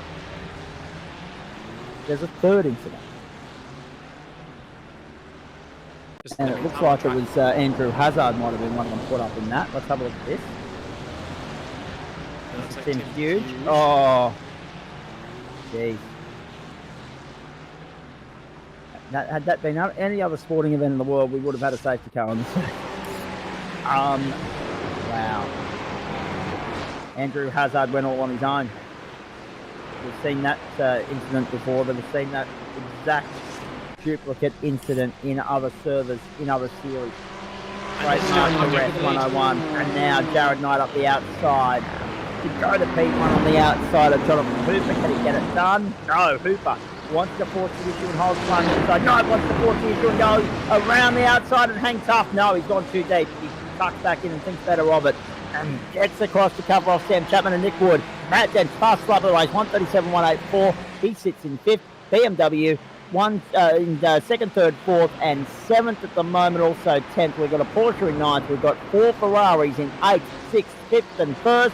So again, I highlight the point that different horses for courses in the pro split, the more things change, the more they stay the same. It is still Ferrari v BMW. Yeah, and interestingly, in the analysis that the guy inferred certainly before the race, BMWs weren't quite as fast as the Ferraris. The expected pace was a little bit lower than the Ferraris. So theoretically, Hooper, Dench and Cox got a small advantage on the BMWs ahead of them. In fact, it was the Porsche that was fancied, which is the highest placed Porsche. Thomas Martin in 9th place, which goes to show, whilst we have those numbers and it's all nice in theory, how you drive on the night makes a lot more of a difference. And if you're one of the True Fun Racing guys, there's a solid chance of not having a great night, because we saw 2 taken out of the drivers on the one of the first corners of the race, so they'll be getting a stern talking to from Racing Control. But for other 224 Racing guys like Scott Wooden, it's going a little bit better. He's in 12th place. He's where he started somehow, despite all of the chaos. He's got Ben Woods ahead of him, who is up 8 places, one of the biggest beneficiaries. Not as big a beneficiary as Ray Hewitt, who's in 8th places, up 10 spots. But if you just look at the positions gained in that top 10, that tells you the story of the race. A lot of guys in that upper mid pack getting taken out at the start of the race, and that's opened a massive opportunity for those that sit towards the back end of the top 10. And Hooper and Knight have been battling and trading the front, trading blows at the front of the grid. Knight was momentarily ahead of Hooper, must have just nudged his nose ahead corner entry, but Hooper ahead at the moment. And as I say that, Knight is back ahead of Hooper, so we're missing a great battle for the lead going on right now. And they've got Chapman within 1/4 of a second, Nick Wood a further 3 attempts back, and then Manny Dench within 2 attempts of Nick Wood. So it's a 5-way battle for the race. This is Thomas Martin in 8th place. And Knight has now found his way by Hooper as well. There it is on the inside at turn 2. Nicely done and cleanly done. But Hooper forces the issue around the outside. Then they're rubbing panels. They go to the inside. There'll be a bobble here in a moment. You watch. There'll be a little moment. The door opens up. There goes Knight down the inside. No further questions to it. No case to answer. Very well done. That's side by side for most of the opening half of the lap. Yeah, Jared Knight at the lead of this race, and that could be crucial because we know Knight is one of the fastest guys in the service. Once you take Matty Dench out of the equation, you've got a few drivers that are in that second pack, and Jared Knight is definitely one of them. So you can see that pace. He's got a great force back and driving lap time, some different distance between himself and Dench. Dench just losing the position. You can't say, just see Cox going up on the inside, and Dench is going to be out on the outside for the next corner. It's going to do well to hold on around the outside here. Really long radius corner. But if he can, he'll have the inside for the next corner. It's his front end there. It is just about, and he's going to have the inside line here, and that's it. Manages to fend off Cox, but it's costing him time. The more battles he has like that, the more time it costs him. With only 18 laps to go, he needs to be having those battles with the cars ahead of him, not behind him.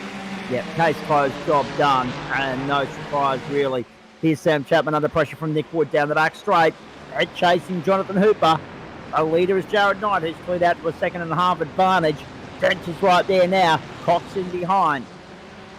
Forceful from Dench, but clean as well.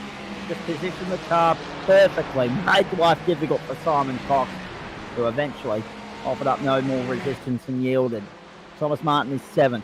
Wayne Hewitt is 8th. David Johnson, Ben Wood, Scott Wood 9, 10, 11, and then Stephen Gallagher is 12th. Jack Jackson, 10th. Then the first of those that have run into trouble and are in pit lane, Andrew Hazard, has been there 2.5 minutes. Matt Distill is out of the race. Dave Riddell and Daniel Hill may as well be, because they will fail to reach 75% distance to the leader if they don't get back out on the track very shortly. And also Richard Mitchum back out on the racetrack after a wretched run of luck.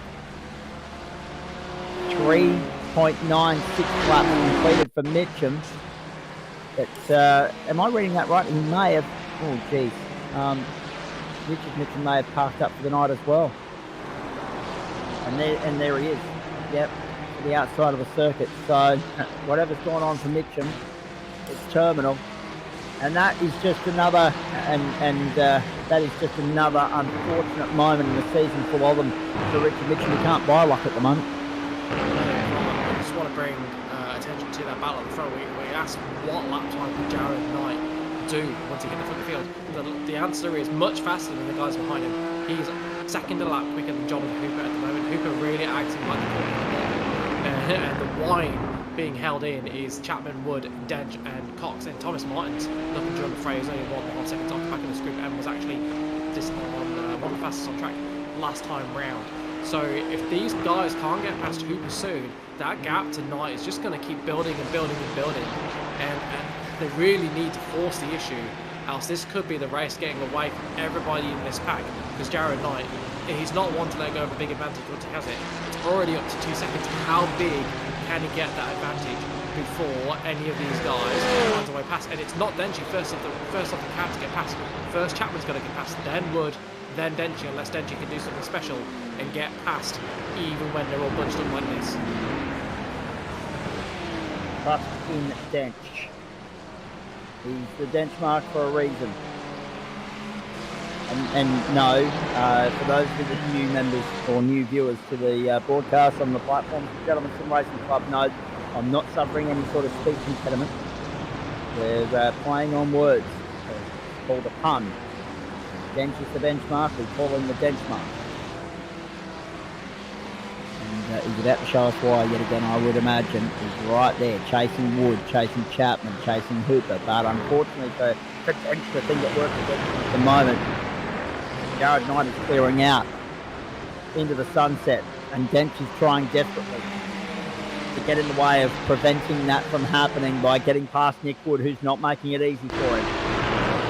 Down the back straight we go. 16 laps to go. We're on lap 7 or 22 here. Riding on board with the Ferrari, the championship leader. And really, just know we have not seen many overtakes without the car ahead having some sort of issue.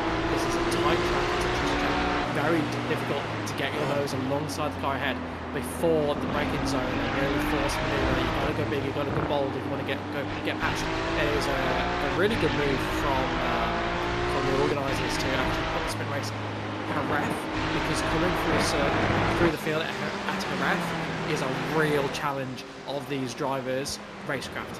You need to have brilliant racecraft if you're going to get through, and Sam Chapman proves he has got some... No, he's ruined it. He's got decent racecraft instead. Instead of making a manoeuvre, he's letting Nick Wood past, and Matty Dench is lining up behind Nick Wood trying to get past. I think Chapman's going to have the inside for corner 1, but can he use that to hold on to the position ahead of Dench? Or is Dench going to go screaming around the outside? Tries to. Sam Chapman's going to have the inside for the next corner, but we have seen cars hold on around the outside, and no. Chapman yields to Dench, so it could have been a move into second place, and an opportunity to break free in this pack has become 5th place and 2 positions lost for Chapman. The interesting is, I think Thomas Martin, Wayne Hewitt, and Benny Woods was that a bit of a shock in the first race because they're all on the recovery. They're all plus 10 positions this race, and they're all minus 3rd, 7th, 8th, and 9th. So they've made their way through the field, trying to recover from whatever happened to them in race 1. Yeah. And by the way, good evening to you again, Adam Wavis. For those of you that are wondering, yes, Adam's here, but struggling to get a word in between Liam and I tonight. Wayne Hewitt there in 7th spot. In behind him, of course, is Thomas Martin in the Porsche. We're on lap 8, 14 to go. Very soon, gentlemen, we're going to be talking about pit stops. We certainly will. 15 laps to go. We're 12 minutes into the 37-minute race, so we're about a third of the way through. So we will see drivers trying to decide when to go for a pit stop around about now. And it's difficult, right? You look at Dench, how do you make that call? Because you've only got 2 cars in front of you. If you can get past those 2 cars, you've got clear road for as long as you want. You drive until the tank is empty, and then you pit, don't you? But if you think you're going to be bottled up and you've got more pace, you pit. You pit every day of the week. Go for the undercut, get past it. So we have to see what these drivers do. Of course, Dench probably got the hardest decision because we'd imagine he's probably got the most outright speed of those in this pack. But it's just as hard a decision for the likes of Cox, Hewitt, and Martin, who Adam Lavis pointed out, have been killing it so far this race, winning a bunch of positions, recovering from what we assume was a tough first race. Like, if they get this decision right, they can leapfrog 4 or 5 cars here and get themselves onto the podium. So strategy is going to be really important. And anybody not thinking about it in the cars right now is going to be at a disadvantage compared to those drivers that are keeping their brain switched on and those neurons firing. I think what's going to be Digi, he's going to want to go for the move here. But the fact that he can still see Jared, he's probably not stressing too much at the moment because he knows with his pit abilities, he usually gets a few seconds back in the pit stop. So as long as he can keep Jared in sight, I don't think he's going to start stressing too hard. But obviously, he will want to get the moves done. Yeah, he will. And Jared Knight's not been able to keep up that pace we spoke about earlier. He's not lapping the second lap faster consistently. It's more like half a second. No, he's doing the same pace. The other guys pick the pace back up again. Yeah. And it's 3.6 the advantage first and second. There's Nick Wood in 4th place at the moment. Slowly trying to break the toe and disappear, but he's all over the tail of Jonathan Cooper, so he needs to find a way by him. He might be his opportunity, actually. Great run off the final corner from Dench. Cooper's aware of it, and awake to it, and alert to it, that he's going to find a way to hold his way on Dench to turn 1. Did you notice that? That was a big clutch. You can't clutch anymore, so I'm not sure what he's doing for the fuel save benefits here. He's up and under, right with him. Here we go, down the inside. Dench, he's found a way by. He's lured Hooper into a trap and done it beautifully.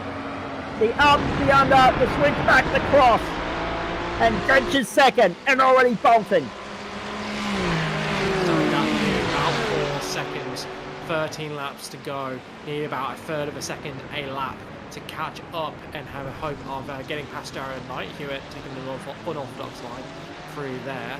So third of a second lap, that is absolutely doable by Matty Dench. So we'll clock what his pace is.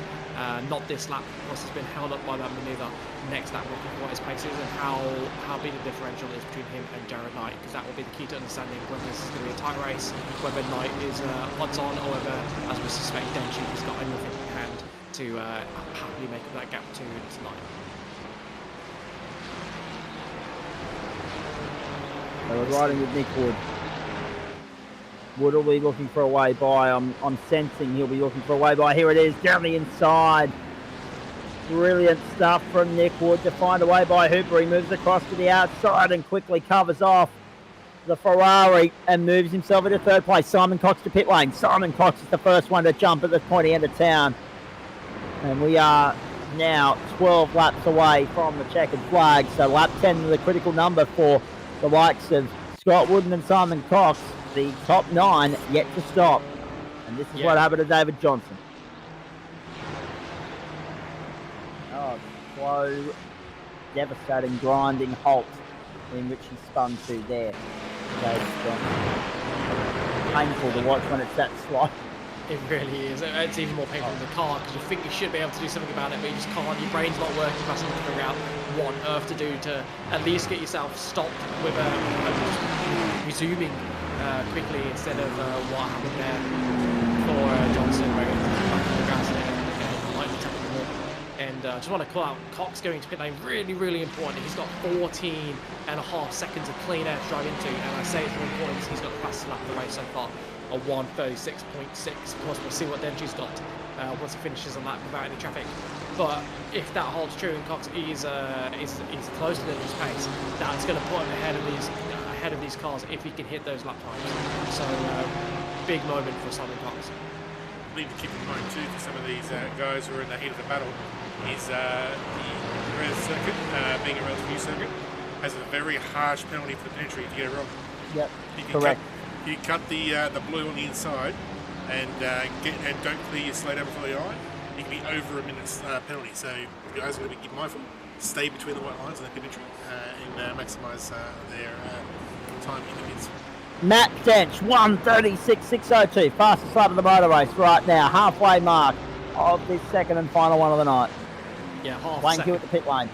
Half second faster than Jared Knight, so that's about 1.5 tenths quicker than he needs to go to catch Jared Knight and have at least a lap or two to overtake him. So he is right on the pace that he needs to be to make this battle for the lead that he can win before the end of the race with only 11 laps to go, and that is faster than what Simon Cox was able to achieve. So he's taken the fastest lap of the race, but only by a tenth of a second. So that's props to Simon Cox there, who is still in pit lane.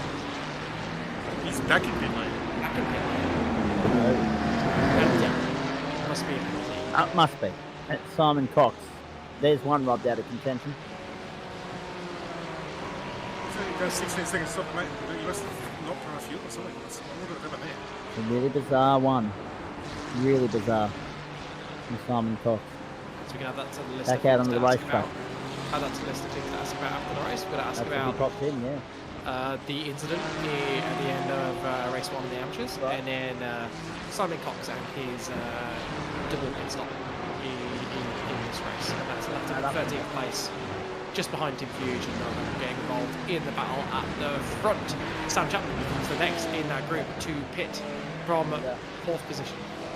It's under lap 12, so we're in the window. It's just a matter of how far you want to run. 1:36.588 now for Matt Dench. So I don't think Dench is doing any fuel saving at the moment. I think it's a quick and fearless burn from him because he's just punched out 2 fastest laps. He's going out in pursuit of Jared Knight. 1:36.588, 9 tenths of, well, actually 1.2 seconds faster than Knight last time round. So the gap's now 1.8. And those 2 laps there that Dench and Knight have done act as a brilliant microcosm to explain why Dench is so good and why he seems to have a pace advantage over the rest of the field. Because Dench in 2 laps, 1:36.6 dead, or 1:36.588, within 0.02 of a second of each other. Those 2 laps, both equal, just about ahead of the fastest lap that we've seen in the rest of the race. So we've seen other drivers can hit that pace, right? But they do it once in a blue moon. So look at Jared Knight. He's not last lap, the lap before was a 1:37.1, only half a second off Denji. This lap, a 1:37.789, half a second gap between these 2 laps. And all of a sudden, what could have been half a second a lap, which makes it a bit tight for Denji, is instead 1.5 seconds over 2 laps. That's a huge difference, and that's where Denji's able to extend his pace and get in front of the grid by so much, because it's not just the pace. There's others that are close to him at outright pace, but he does it relentlessly, lap after lap after lap, and none of the other drivers seem to have that consistency. And again, that lap of 1:37.2 from Jared Knight. Yep, and a 1:36.6 from Matt Dench. So it's now 1 second. It is 1 second, first to second. It is Ferrari power v BMW at the moment. The Bimmer holds sway, but for how much longer? Have a look at the the chunks of time just being eked out of this advantage right here. It's relentless and fierce from Dench as he reels Jared Knight in slow and steady. Quickly updating you on the World Cup 2, boys. 2 for 158 now, Sri Lanka. So Australia have found a way to break through, and they've done it twice. 2 for 158 after 27.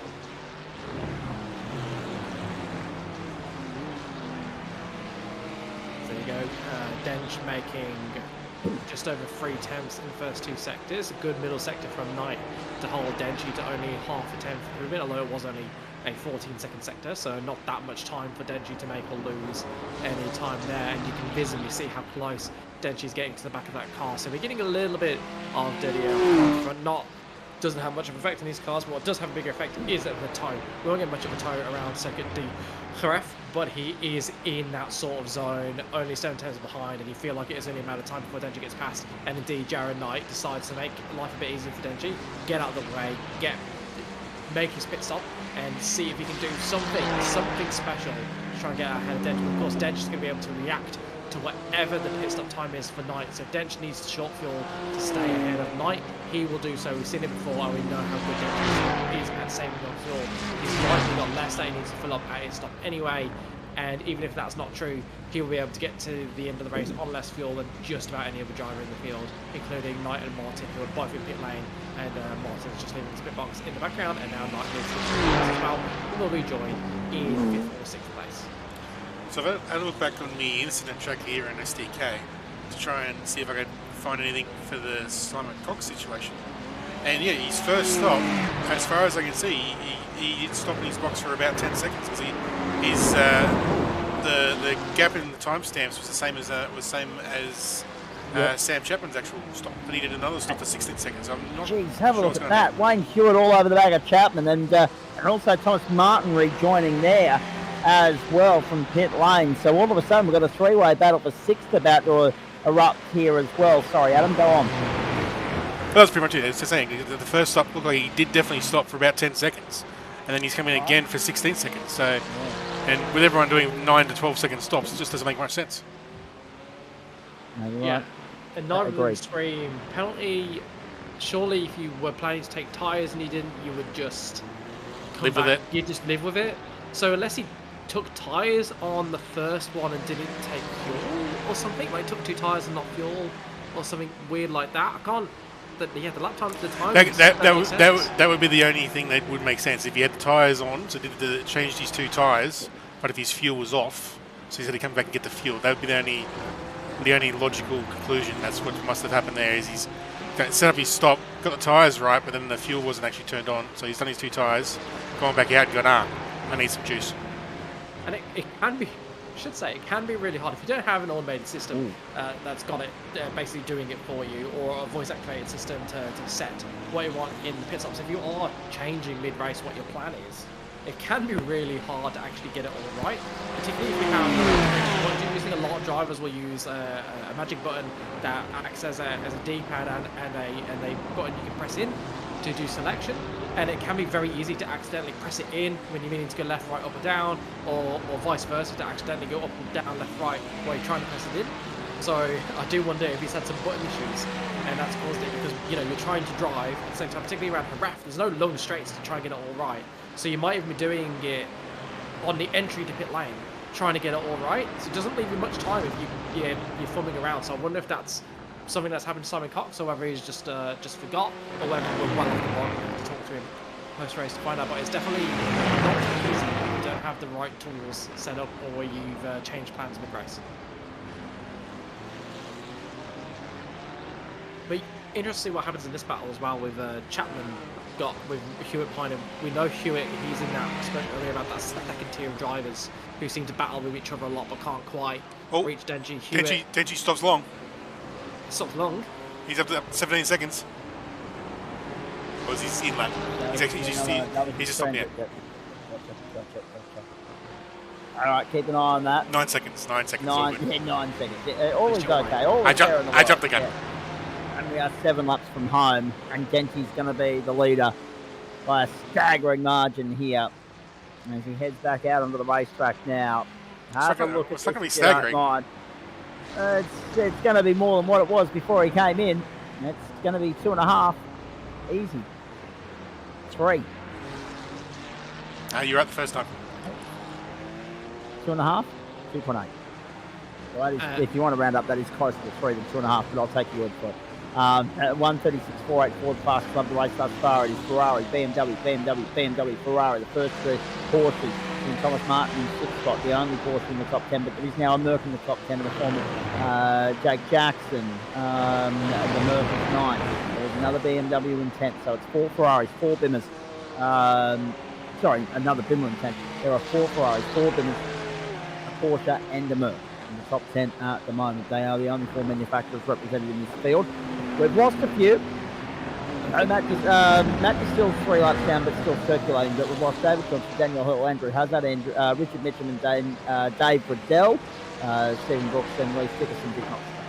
And I think we missed an incident for, unless my memory is playing with me, for Jonathan Hooper, because Jonathan Hooper was right at the front of this race for a long time, and he was the cork in the bottle that was keeping the likes of Chapman, Hewitt, Cox, Wood behind Jared Knight, and he's down in 13th now, way off the back, a lap down, so something's happened to him, which I'm not sure that we saw. I just want to finish the point I was making with this battle here. So we've got Chapman, who's relatively new to the GT3, he's very good in GT4. He's got Hewitt behind him, who's definitely one of the key players in that second group that are battling for podium positions in the championship, but not battling for the wins necessarily, because Denji is just the benchmark. So this is a really good test for Chapman. Standing second up here because he had, towards back at the top 10 in race 1. So it'd be good to find out whether he can hold on, get a good result here, get a 4th place, which would be his best result in GT3 so far, if I'm right, and just prove that he's coming towards the second group, as we would expect him to do, given his performances in the last couple of seasons in the GT4s. So just be really interested to see how that battle unfolds, and this is what happened to Hooper, who has been one of the main protagonists in this race, coming into pit lane. He's cut the green. He need to do his slow down. But his pit stop was only 8 seconds. He's just driven through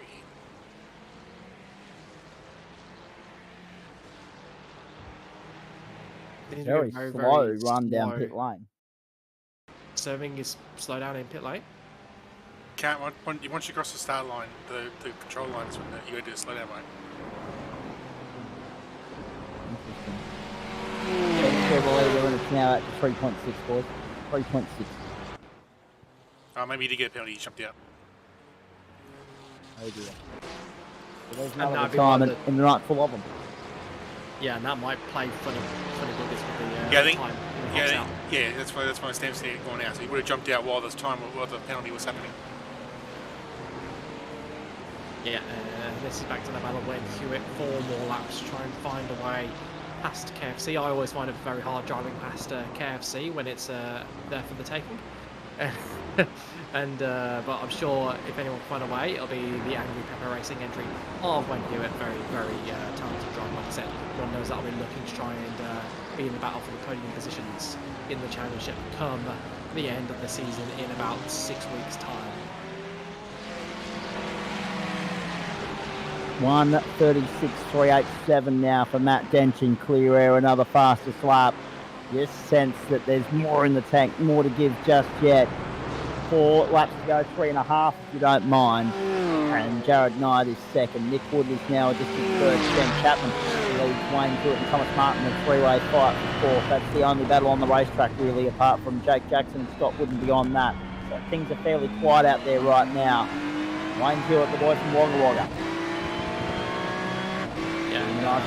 Doing a nice job back there in, what is it now, 5th place. So this is the final spot in the top 5. Chapman holding 4th, Hewitt holding 5th. They're not going to catch 3rd though, Liam. So literally it is a fierce battle for the minors here. Yeah, it is. We saw Chapman get a bit lucky there, made a mistake in some of that happen, but being quite a fast chicane, and just Hewitt can find a way to take advantage of that mistake. So Chapman gets away with a mistake, but if he makes too many more like that, Hewitt will find a way past. It's too good not to if you are making mistakes. So the Chapman just needs to tidy up a little bit. I just want to call out, to put into perspective, how impressive that lap time is from Denji with 1:36.3. the next fastest car, and the only other car in the 36s was Cox with 36.8. So he was half a second clear of the rest of the field, and most drivers are in the 37s, and he was 7/10 below that, which just shows the ridiculous, unbelievable pace that Denji's got in this car. And this is really as well. You can see how close Sam Chapman's getting to being in danger both on the inside and the outside of these corners. And Hardy's pushing, and when you're as well, you'd almost put money on having a tire on the gravel there. So wide was the only exit. So I don't know if I put my money on both of these cars making it to the end, and I think whoever does will be the one that stands on the podium.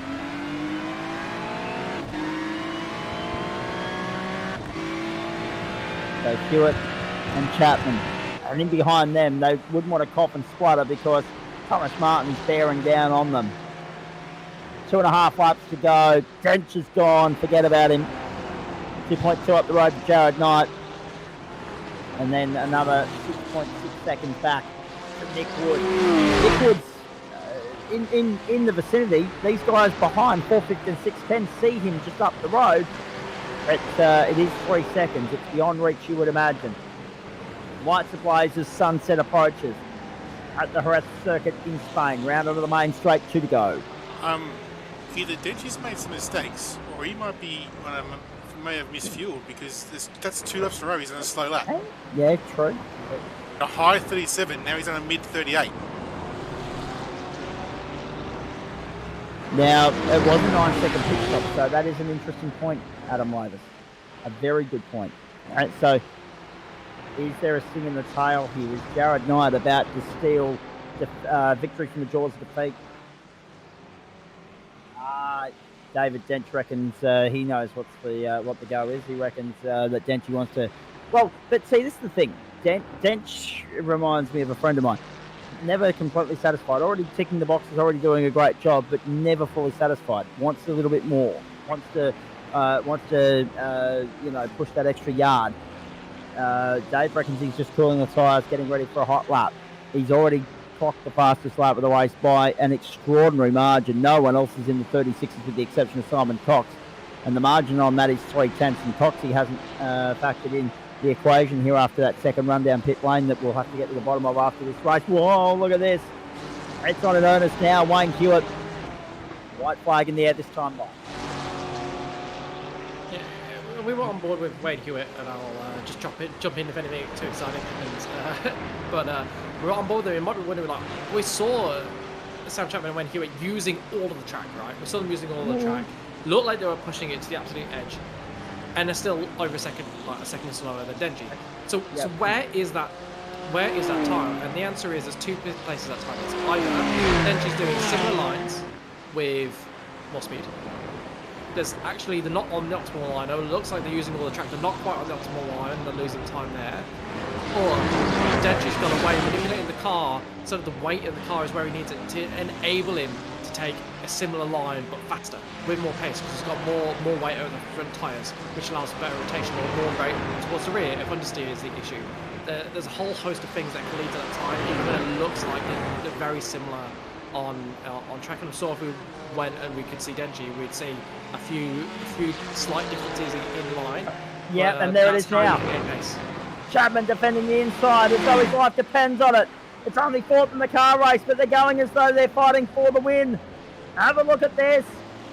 Chapman doing all he can, but in doing so, in the process of that, trying to keep Wayne Hewitt at bay, they've invited Thomas Martin into the fight.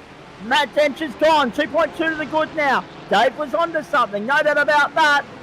Let's watch that number when Denchi comes across the line. We need to keep an eye on these guys in the meantime. Sunset in Spain, lights ablaze. You got a Bimmer versus a Ferrari versus a Porsche. Checkered flag flies. Dench does it again. Wait to see the purple box light up on your screen here. Oh no! Chapman's put it off the road.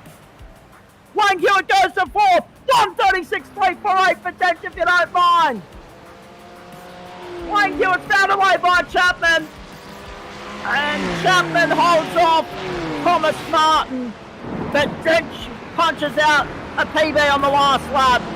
The purple sectors light up.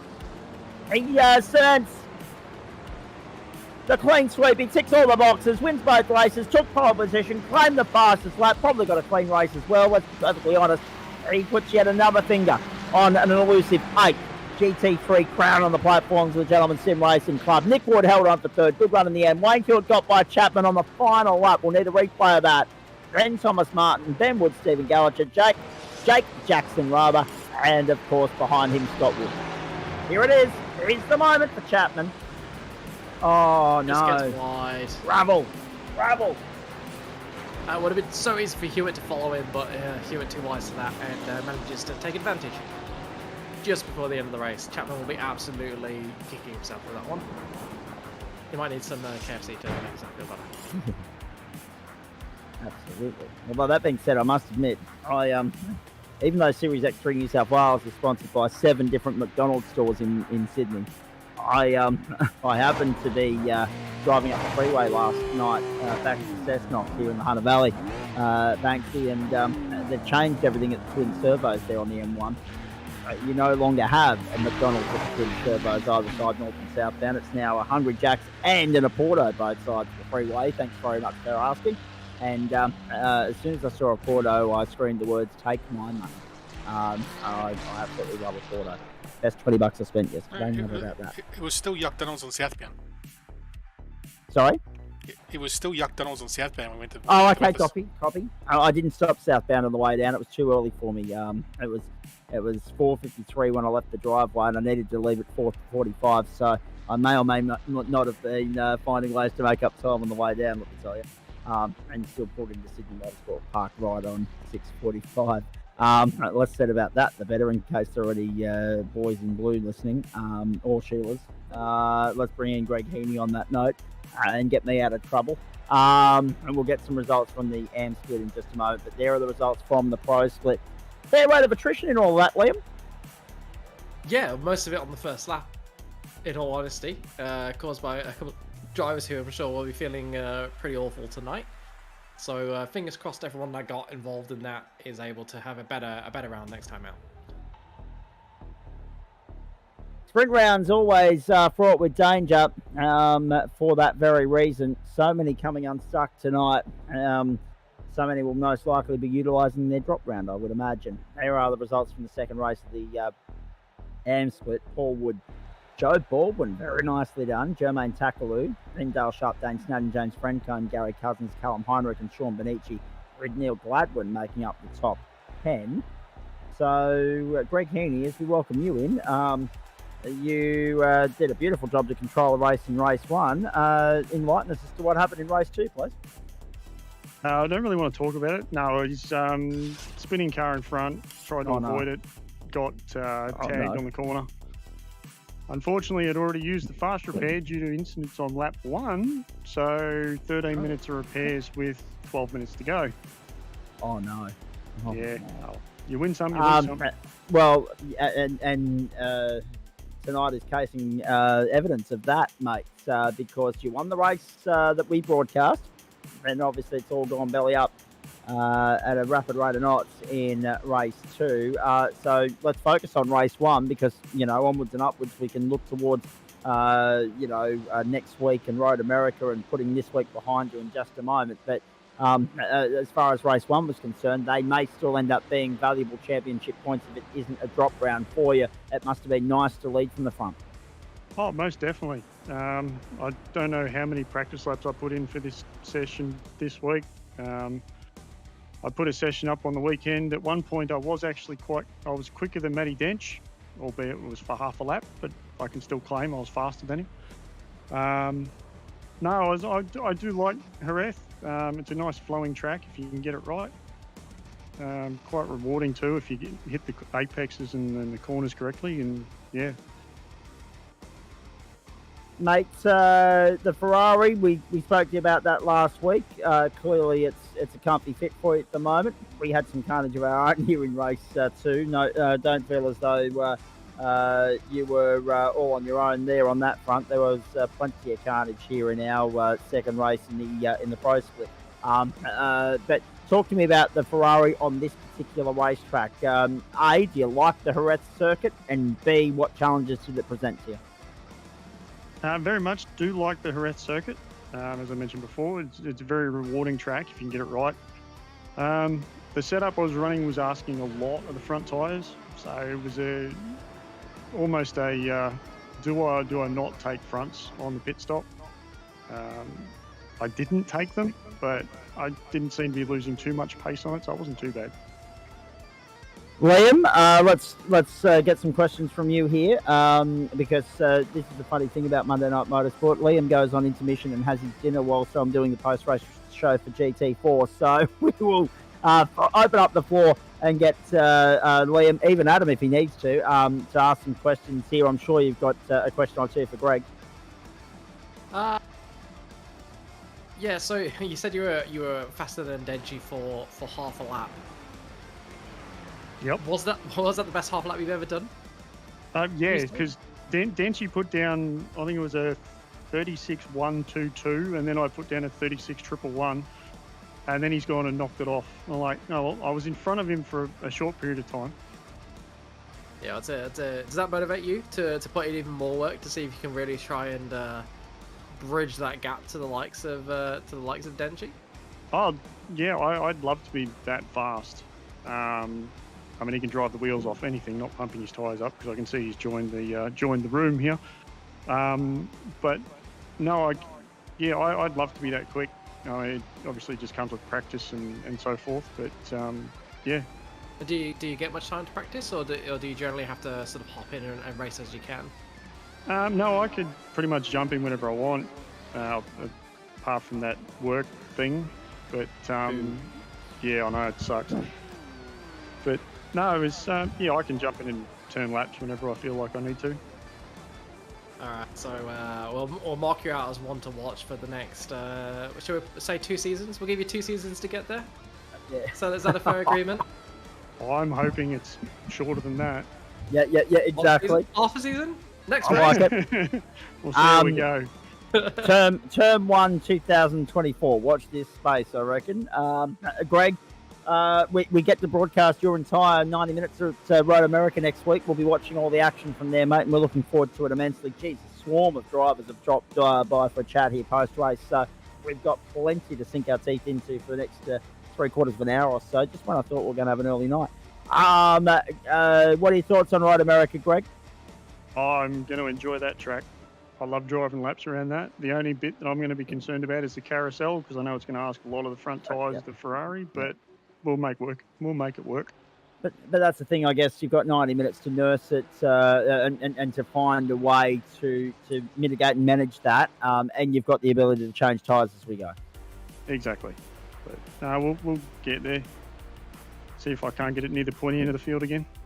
For sure. And obviously, it must have been disappointing to get caught up in all the rubbish there second time round. It is those invert situations. There's always a price to pay for winning the first race on a sprint night, and that is row 5 outside, second up on the grid there. There are ways to plan for that and play that, but it's a bit hard when you're an innocent bystander on other people's garbage. Well, yeah, true. I did manage to fight my way back to within the top 10, and then I got caught out unfortunately by a spinning car, but these things happen. Indeed. Hey, mate, well done on the race 1 win. Again, you don't want to talk about race 2, so we'll let that be. And we're looking forward to seeing what you bring to the table when we get to Road America next week. No worries. Thanks very much, guys.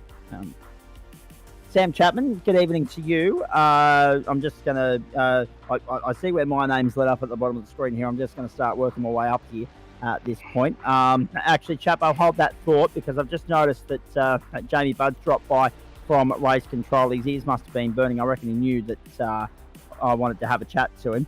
And we will do that right now. Which split were you casting your eye over, please? For GT3s, I was doing the M split. Yep, for GT3s. In the M split? Okay, so there was an incident involving Sean Benici at the end of race 1. We didn't get a chance to follow it up because it was last corner, last lap. That was probably the one that we wanted to ask you about more to the point than anything else. So what was race control's take on it, and what were the ramifications, if any? Well, funny enough, that was quite a long time ago. When you look at the race 2 sheet, there was quite a lot of action that you guys missed out on.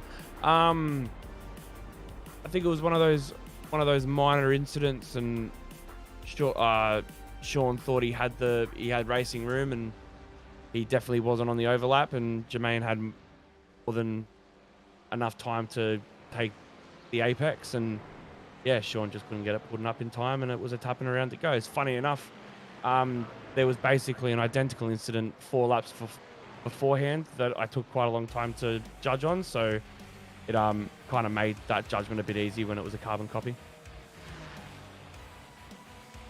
Well, that's exactly right. Now, as far as race 2 is concerned, Greg mentioned that there was a fair bit of garbage off the start.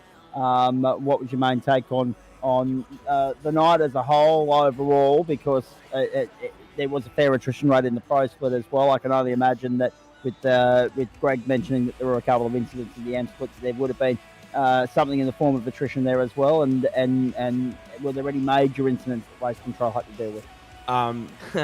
You can say that again. So turn one, not turn one, on lap 1 of the second race, going through my race log on my race control software, there was 17 4Xs in a row, all based off of one incident. The incident itself actually wasn't that severe. It was just front to rear contact through a corner that caused someone to spin, and it just caused absolute chaos. Besides that, obviously, were you talking to Greg Haney? Yes. Yeah. So, he was probably the worst. He was probably the worst caught out by it. He got stuck up in it, and then somebody else just decided to come flying through, no regard, and yeah, just sort of took him out, and yeah, he had a nice visit through the pit lane. So, yeah, it was a lot going on, but you know, we get through it, and there'll be some more eyes on that incident later in the week. Right, mate, very nicely done. And what's next on your race control agenda, please? That's a good question. I think it would be, let me schedule, probably GT4s on Wednesday night. And then what I'm rostered on to do, which would be the Vs on Thursday night at, I can't pronounce that word. Yeah, that's okay. Ridge Kogan Motor Centre in Norway. I'll be there with you on Thursday night. I'll be in the booth, and we'll be talking about that with you, no doubt. Hey, we'll let you get out of here on that note, mate. Thank you. Well done. Appreciate it. Awesome. Thanks, guys. Chapo, apologies. I wanted to come to you, but then I realised Jamie was there. Firstly and foremostly, I want to publicly acknowledge that the great man came out to say good day at Sydney Motorsport Park yesterday and watched some grassroots motorsport and was treated to some absolute belter action, no doubt about that. But apologies, because I only got to catch up with him for about 3 bloody minutes. But mate, it was nice to see you, and we appreciate you making the effort to come on out. The XL's turned it on. More on that a little bit later. Let's talk about tonight. It was all going so well until about 3 corners from home. Oh yeah, I just did a classic. I was fuel saving that entire final stint because I gave myself about a litre less than I really should have. Yeah, it was just a little bit distracted going into that second to last turn, looking at fuel gauges, looking at my rear view mirror, and ended up on the gravel that slows you down a lot more than it used to do. So straight past, that battle was over. But otherwise, really good race. I threw it away a little bit earlier as well. But yeah, it was really good fun out there. Now, the Bimmer's got some poke, there's no doubt about that. That was a pressure cooker of a battle between Wayne Hewitt and within that, mate, it had actually invited Thomas Martin back into the fight as well. You were somewhat lucky that he went, when Wayne zigged and got past you, unfortunately Thomas zagged and got balked behind you. Yeah, no, I was lucky there because I was sort of holding them up, fuel saving that entire stint. But being Jerez, it's just a really difficult track to over. There's another place where I threw it away. This was good. Just no regard for what the actual braking marker is supposed to be. But yeah, got a bit lucky there. Just sort of then paying more attention going to the final corner. Now, as far as the red circuit is concerned, is it one that you like, or is it one that you're happy to tick the box on and move on from? I like it. The off tracks are annoying from an official perspective, but I guess once you got one of this, you're a little bit less worried about it. So, I really like the track. We had a really good battle last season in GT4s with Jordan around here. So, yeah, I've had a bit of practice. But I like the track and it works well for these cars. It's really difficult to overtake, obviously, but there's just enough spots if you get it right that it can make it interesting. Now, as far as the rest of it's concerned, obviously you started, you finished where you started in this race, which meant you were 6th time in race 1. So talk to me about that one, because that was the one we weren't watching. We were watching the AM split at that time. Mate. Yeah, so first race was, the first corner was wild. There was all sorts of stuff going on. I somehow managed to weave my way through an accident. I'm going to have a look at the replay because I'm not quite sure how it happened. But I think that gave me a spot or two, but I lost a few on the inside. And then, there was a bit of holding stations. I think I was behind Jake and was it Matt? I can't remember exactly, but it was a good race. None of us could quite overtake out there, but it was good. All right, mate, stand by. I'll come back to you in just a moment. Liam Banks, any questions for Chubbo while we've got him? Yeah, how did you feel the pace was? You mentioned that it was quite a hard track to overtake at, and obviously you're still getting the hang of the GT3 cars. How far do you think you are behind pace-wise compared to the cars you were battling for most of tonight? Because you did slip backwards across the night. Yeah, so I think I was roughly on pace with those cars. It was just that I was having to do lift and coasts for that tyre final stint. And I was doing a bit of that in the first stint as well, and just sort of holding back and waiting for the moment. So I think I'm roughly on par with the guys I was sort of fighting with, which is good. It's really quicker than I have been. So it was just it's getting used to a bit of the time management and that sort of thing with these cars as well. It plays a really big part, as Denchi was saying last week. Yeah, I know you said that you're appreciative of the questions we have for Dan. I don't think how is so quick. So, yes, I do. I reckon you should hang around tonight. You can ask your own questions. Oh, jeez. All right, let me get a notebook out. Chapo, your impressions on what you saw at Sydney Motorsport Park yesterday, considering I probably actually didn't get a chance to ask you about that in person? Oh, well, you were too busy interviewing everyone else, but it was a big busy day for you. Huge day. But awesome as usual. Sydney Motorsport Park, I find it to be a great venue to rock up at it and just sort of arrive. It's free. You can see most of the track from the top there. You can sit in the cafe, have a beer or coffee. It's just a good event. So enjoyed it. Indeed, mate. Next time round, hopefully we'll have a little bit more time, but that's the problem with one-day race meetings. You've got to get the weekend's worth of work done in 12 hours. Stand on by, because more from you a little bit later on, because we believe you're in the booth tomorrow night with Grant Gill. In the meantime, let's bounce across you and go to the winner of the feature race in the AM split, if I read the results sheet right. Hey, Paul Wood, nice to have you on board. Double duty tonight with the supercars into GT3 AM, and nice to see you back in some sort of form, mate. Yeah, starting to get it back a little bit, get the legs underneath me. So, pushing into a few more events during the week. But, tonight went reasonably well for me. Still getting me a handle on the Ferrari. It's proving tough to drive over a longer distance. But, overall a good night for me. And, happy with the win. It's sort of come to me rather nicely. So, I'm happy with it. I'll take it. And let's see if we can keep it going. Didn't quite go to plan in the supercar, though, mate.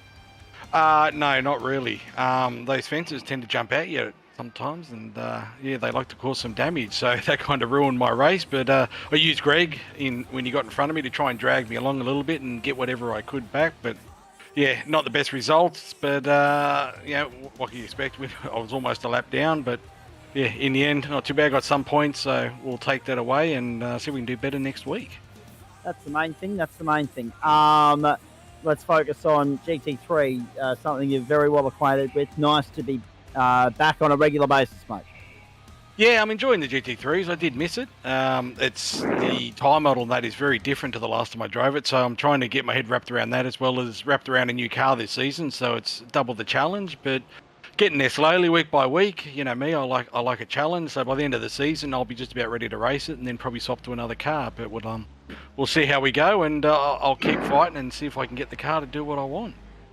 Challenges are good though. Yeah, well, it keeps you on your toes, keeps it interesting. Exactly. And just keeps you coming back each week for a bit of a challenge, and that's what we're all here for. So the only way to improve is to challenge yourself.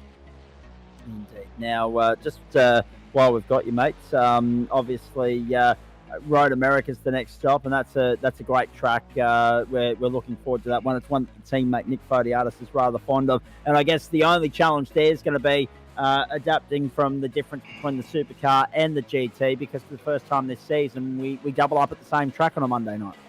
That'll probably be handy in a regard, because going from the V8 into a GT3, it's like going from a trolley into something on rails. So it's good in that regard, but very different feeling cars. But yeah, it should be interesting. Just hoping I can. There's a little bit of a trait in the Ferrari. I find it sort of likes to wiggle the rear end around mid corner, which I can't seem to figure out why it's doing it. But I'm hoping I can get that under control. Otherwise, the old carousel could give me some difficulties. But I'll give it a crack and see how we go with it. So if I can keep the car straight, hopefully we can have another good result. Jermaine Takalu is standing by for a chat, and I want to have a yarn with him very shortly, because he was the unfortunate recipient of that incident at the end of race 1 of the AM split. We've also got Joe Baldwin and Jared Knight here catching up with Knighty this weekend. Liam Banks will have more from him very shortly, because the race winner Matt Dench is standing by. So too Nick Wood. Still so much more to come tonight on the platforms of Gentleman Sim Racing Club, far from done on this post-race show. Make sure you stick with us. Woodsy, what else is going to keep you busy this season, mate? What other categories, what other nights, what other races? Wednesday be Radicals and GT4, and I don't think I'll be doing Indy this week. It's as much to Nick's discussed. The old ovals just don't really do much for me, so probably just be Wednesday this week, and hopefully get some good results, or better results in the Radicals this week than I did last week, and GT4, hopefully I can just keep the car on track as opposed to last week and get a decent result.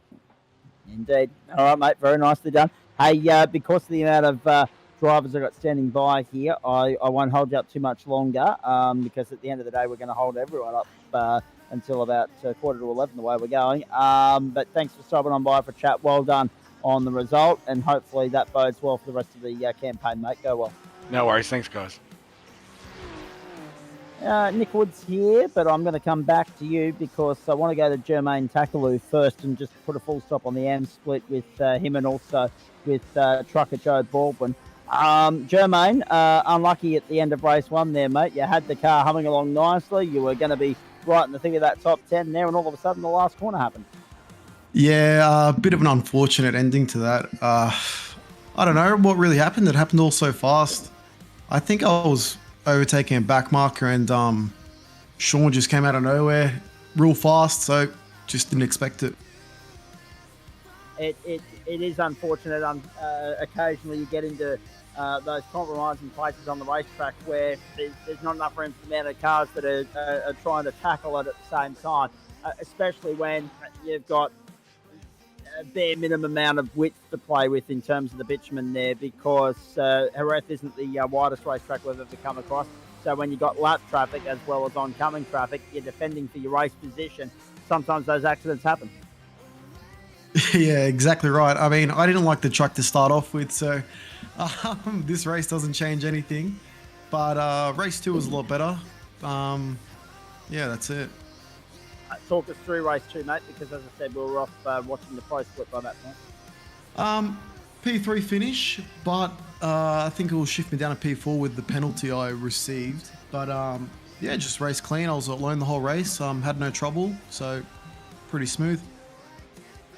And as you say, you didn't like the circuit. There's a few people that are probably right there with you. Although that being said, we had mostly positive reviews on it up until your presence in the booth here. So obviously happy to just put this to one side and focus on what's next. yeah, that's right, mate.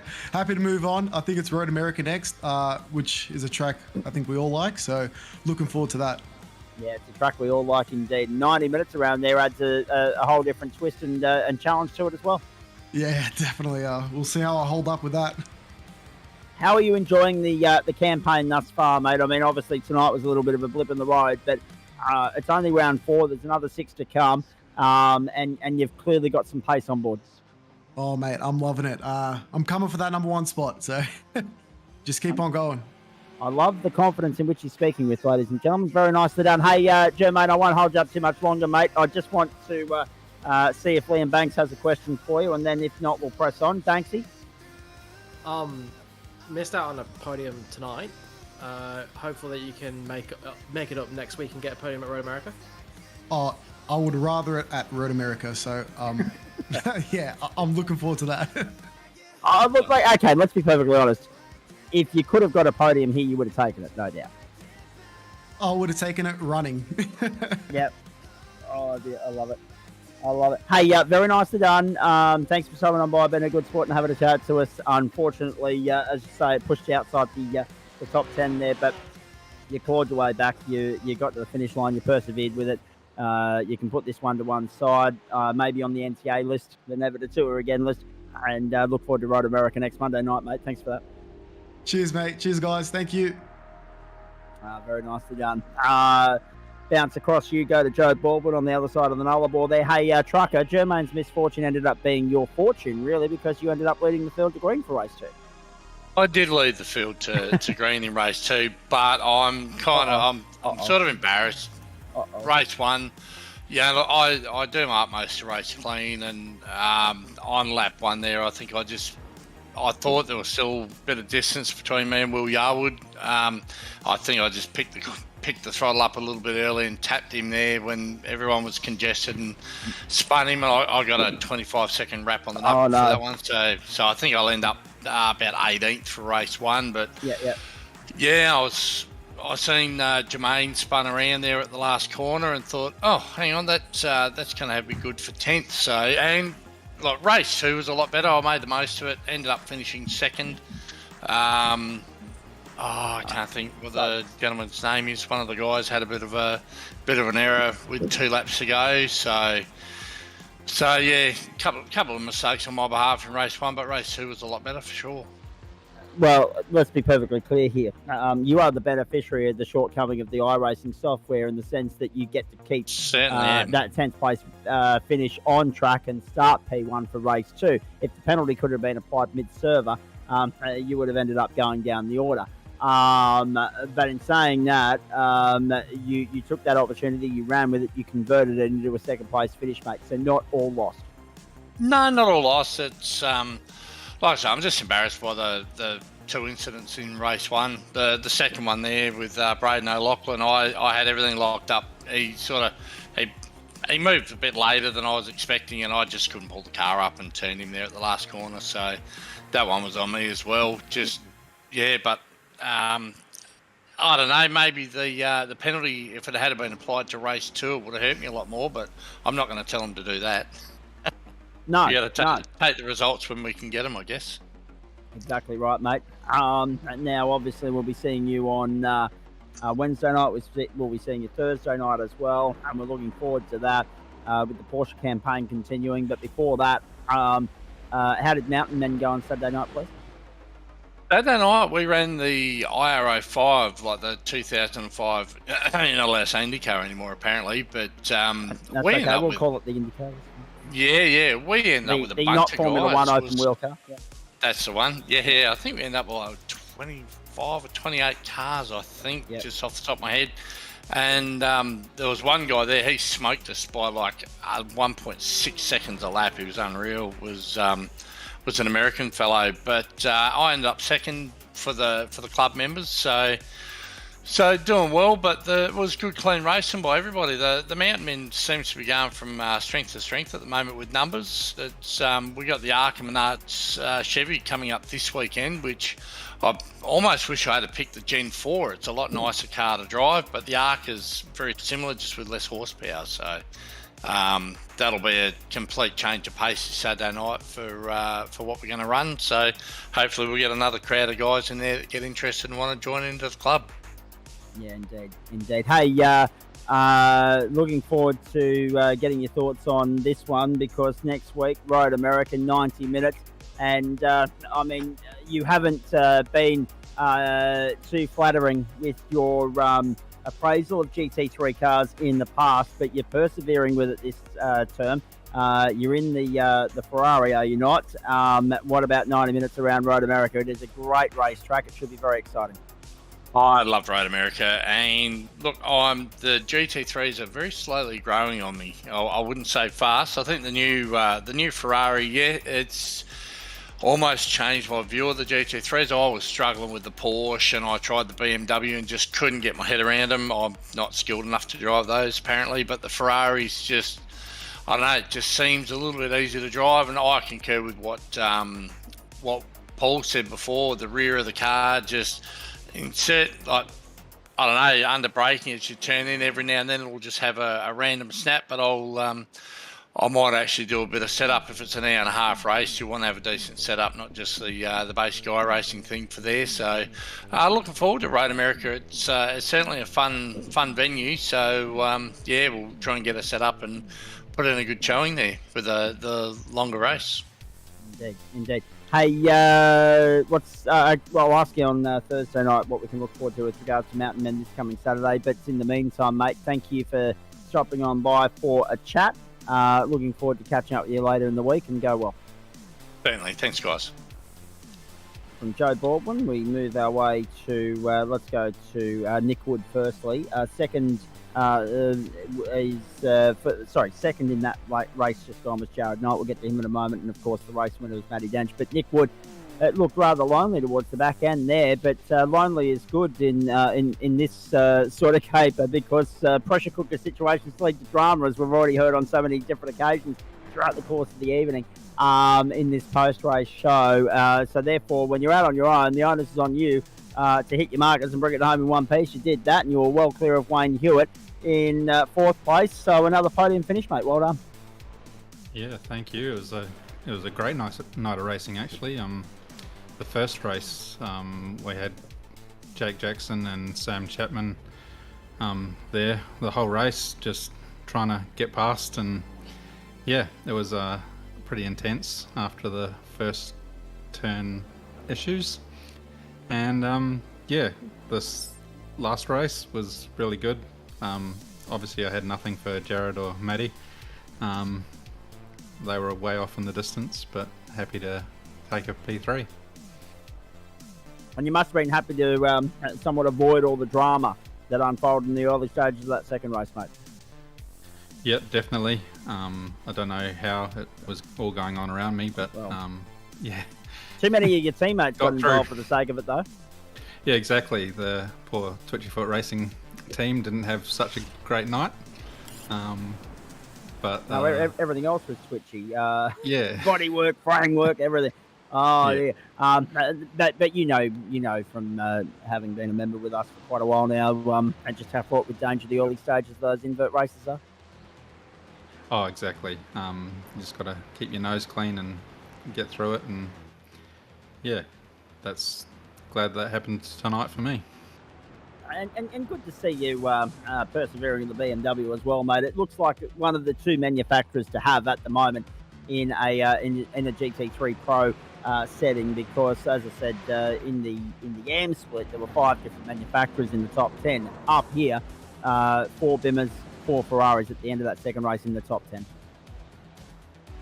Yeah, I can't seem to drive any of the other cars, so I've stuck with the BMW. I race in another league on Sunday night with it as well, so I can't swap out of that until December, so I decided to stick with it.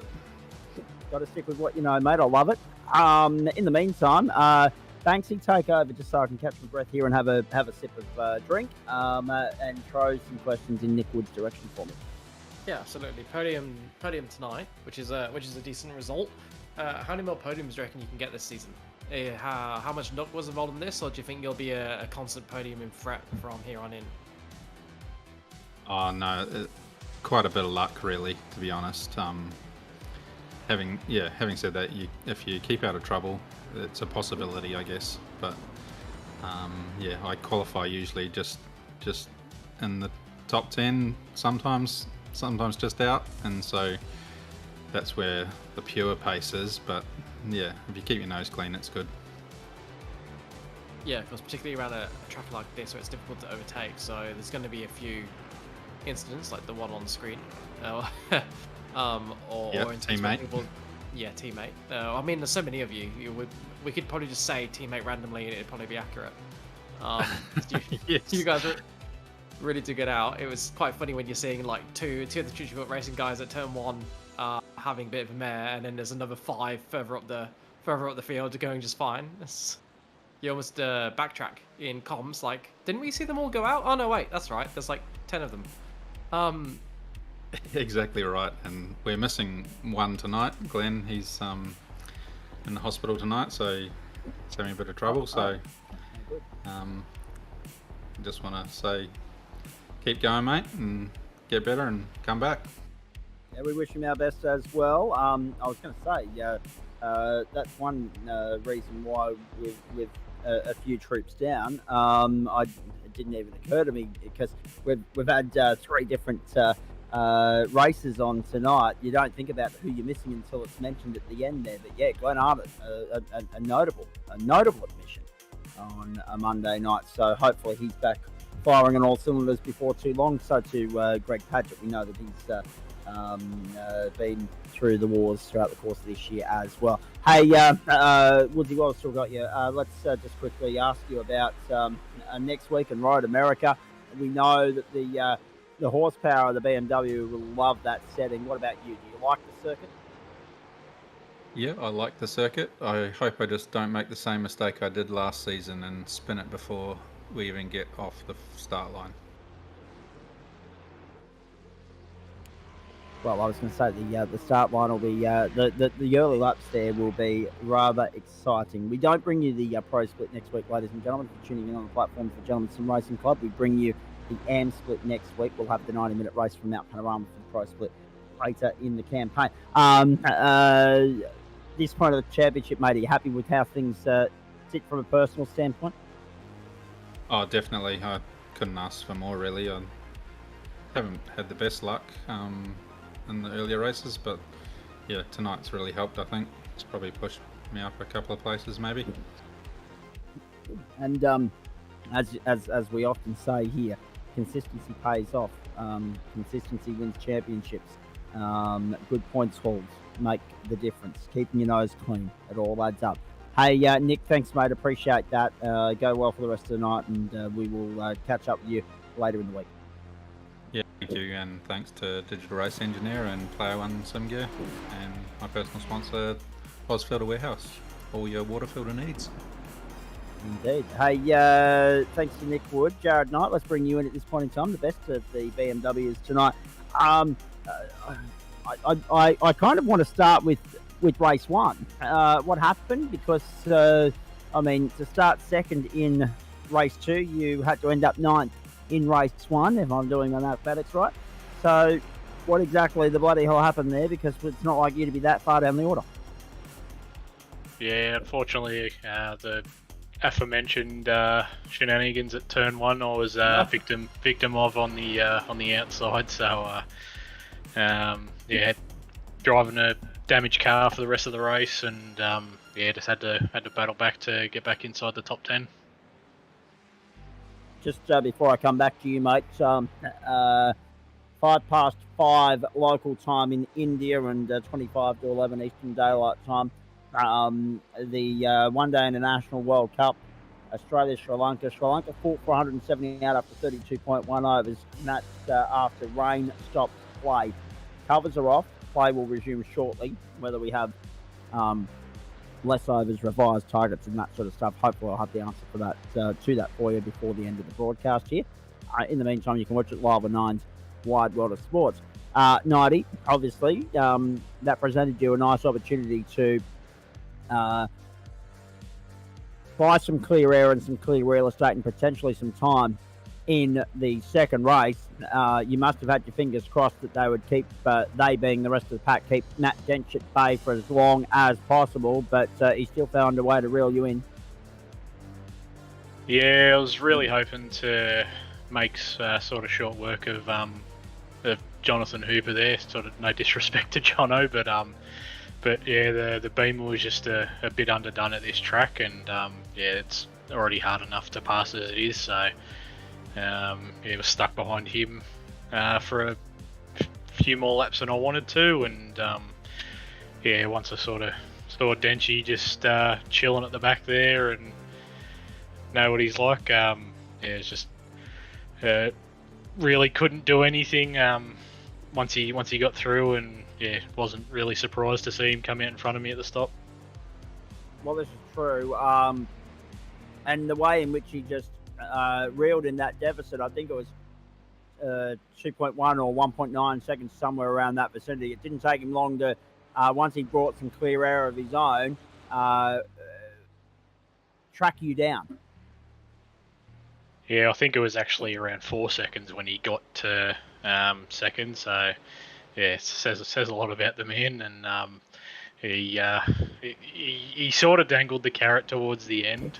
I could see what he was doing. He was yeah, just cooling the tyres off so he could have that run on the last lap. So yeah, I don't know if I've ever felt more dejected for a second place, to be honest. When you can see the the lead guy doing that in front of you. So, but yeah, that's just how it is when Denchi comes to town.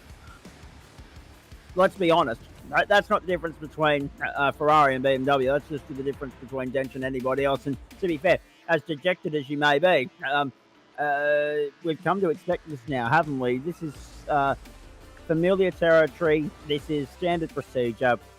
This is Dench doing Dench-like things, as I so often say on the call. It's rather unfortunate that he does it in such a cruel manner and makes it look so easy, mate. But as I so often say to the rest of the competition, when he is the benchmark, you can't turn your nose up at being second to that.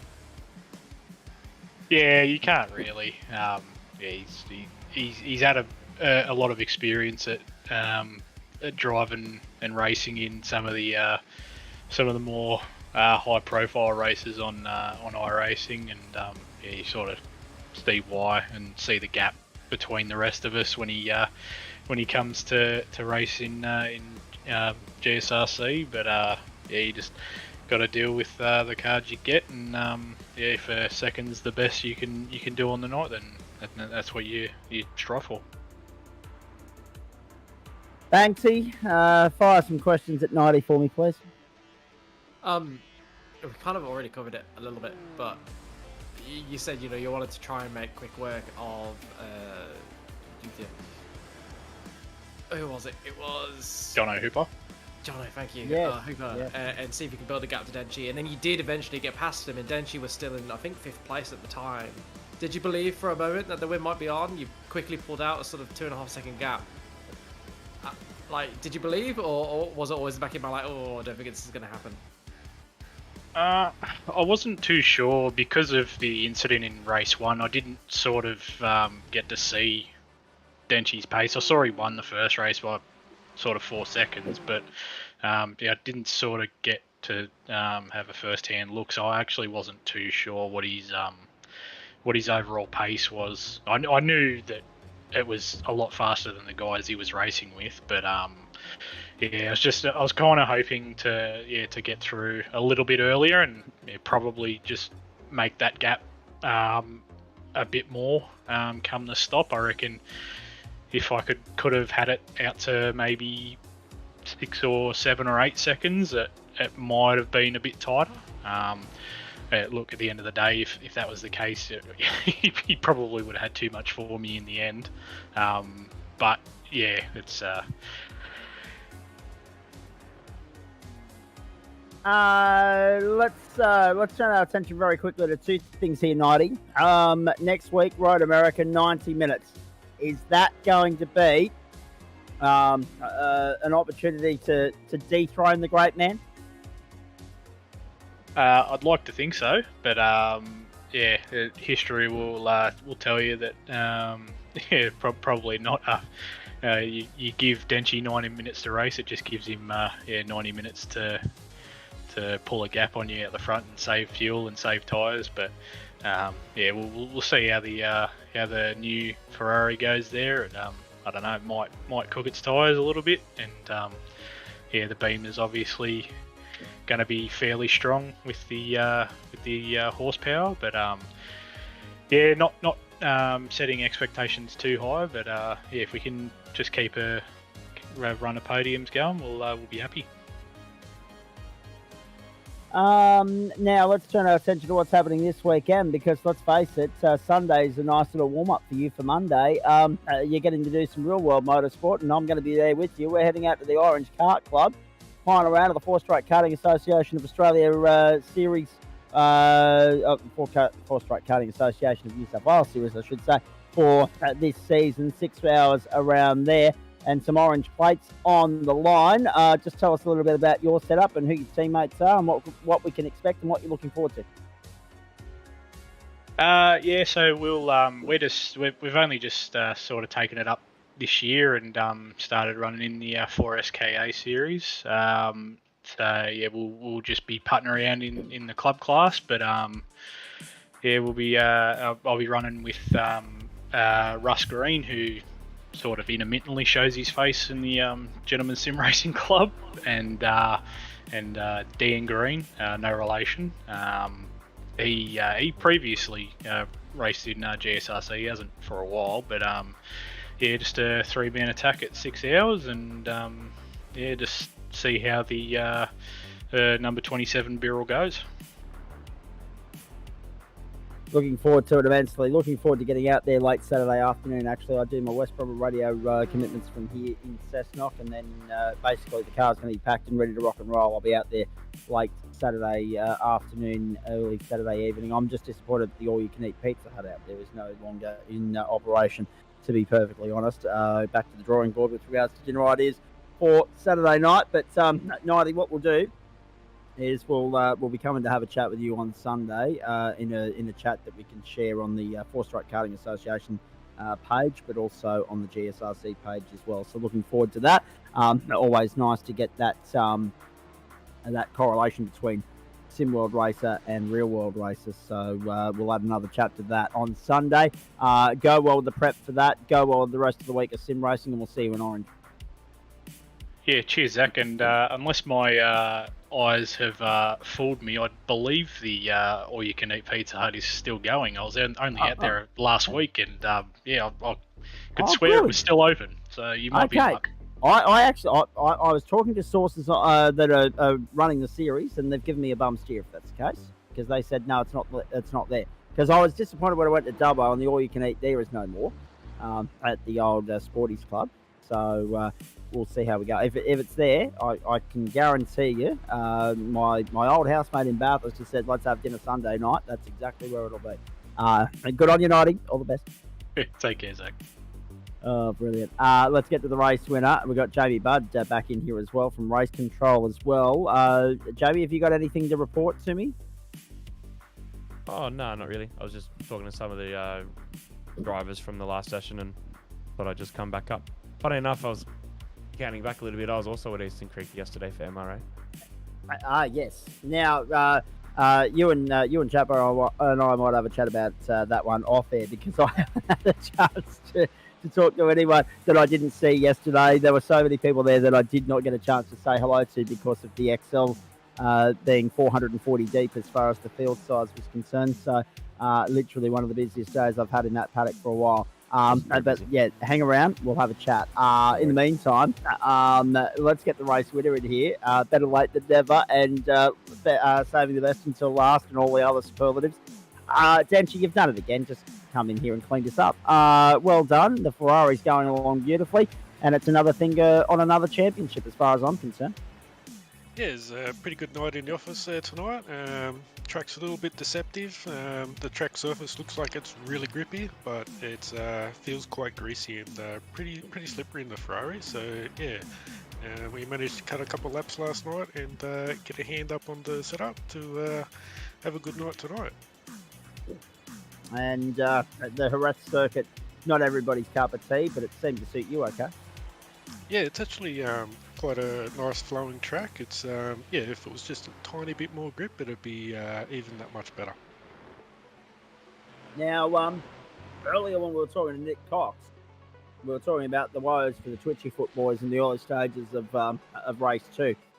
The sea's parted for you, mate. You picked up 4 spots free of charge. Have you found out what those blokes drink yet to say thanks very much for your assistance, your help? Because essentially that made the task of clawing your way back through from 10th to 1st a heck of a lot easier. Yeah, it was looking pretty spicy in those opening laps, and yeah, coming down to that tight hairpin, I was just like, yeah, we're definitely braking early and giving plenty of room here. Yeah, exactly right. And this is the thing, mate. You have honed your craft here because, as we said, so many times you've been caught up in trouble in these invert races. That you've found a delicate way forward with regards to your plan of attack in the early stages, and you executed that plan to a T again tonight. Yeah, it's just those early laps when it's like everyone's 2 wide, 3 wide. Like it's just so easy and happens so quickly. Like yeah, things can turn bad really quickly. So I just like to bide my time and wait for everyone to go single file, and then yeah, to start picking our way through. But in doing that, though, it is fraught with danger in a matter of speaking, because we're talking about 90's advantage there a few moments ago as well. So obviously you had to chip away at it, you had to work hard, and some of the guys wanted to force the issue, including Simon Cox. But when you eventually got to second, am I right in assuming that that's when hammer time essentially started? The foot to the floor, 110% qualifying numbers until you reeled in 90. What was the plan of attack? Yeah, until like when they were fighting for the lead out there, like we were just sitting back. I think it was behind Nick.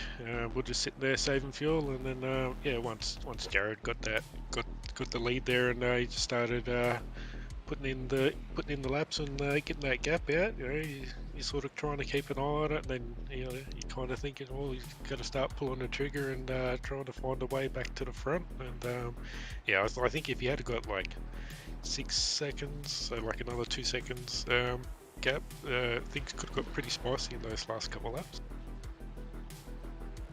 Indeed, they did. Before I go on, Banksy, what else should we throw at the great man by the way of questions? Well, I think we should ask him about the specifics of the challenge of keeping the tyres cool around this track. So we saw what we assumed was you cooling down your tyres with a couple laps to go so you could build up for that final push lap. Does your approach to cooling the tyres change around such a twisty track as this? Because I imagine it's that much more difficult, and also that much more important for lap time to keep the tyres cool, or is it sort of the same approach, just more of it? It's actually fairly easy to cool the tyre down. It's like a fair bit slower in terms of lap time. It's basically you're just saving fuel. Basically, you're just lifting early, braking lighter, braking a bit earlier. Because yeah, the heavy braking into the corners is really what spikes the temperatures. Yeah, okay, so if you're saving fuel anyway, you sort of get the tyre cooling a little bit for free.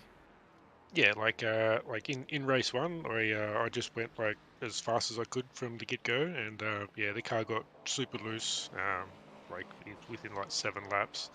And yeah, that second race, because I was saving fuel for the first half of it, yeah, the car felt really good the whole race. So. And has this been one of the more difficult tracks for keeping tyre temperatures under control, or are there any tracks coming up that you look at and think, oh, that's going to be that's going to be the one where it's going to be difficult? I know it's quite easy to just save fuel, but yeah, I mean, like if you're trying to run fast laps, because you got a guy behind you, then it's definitely difficult to keep your tyres in check here. And more or less the same thing with Road America as well. Like you don't want to be lifting early if you got someone behind you to keep your tyres cool. And then yeah, you got the really long right-hander, the carousel, which can absolutely cook the tyres as well.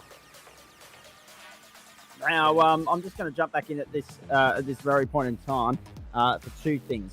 One, we've lost no time, no overs in the match between Australia and Sri Lanka. That is back underway.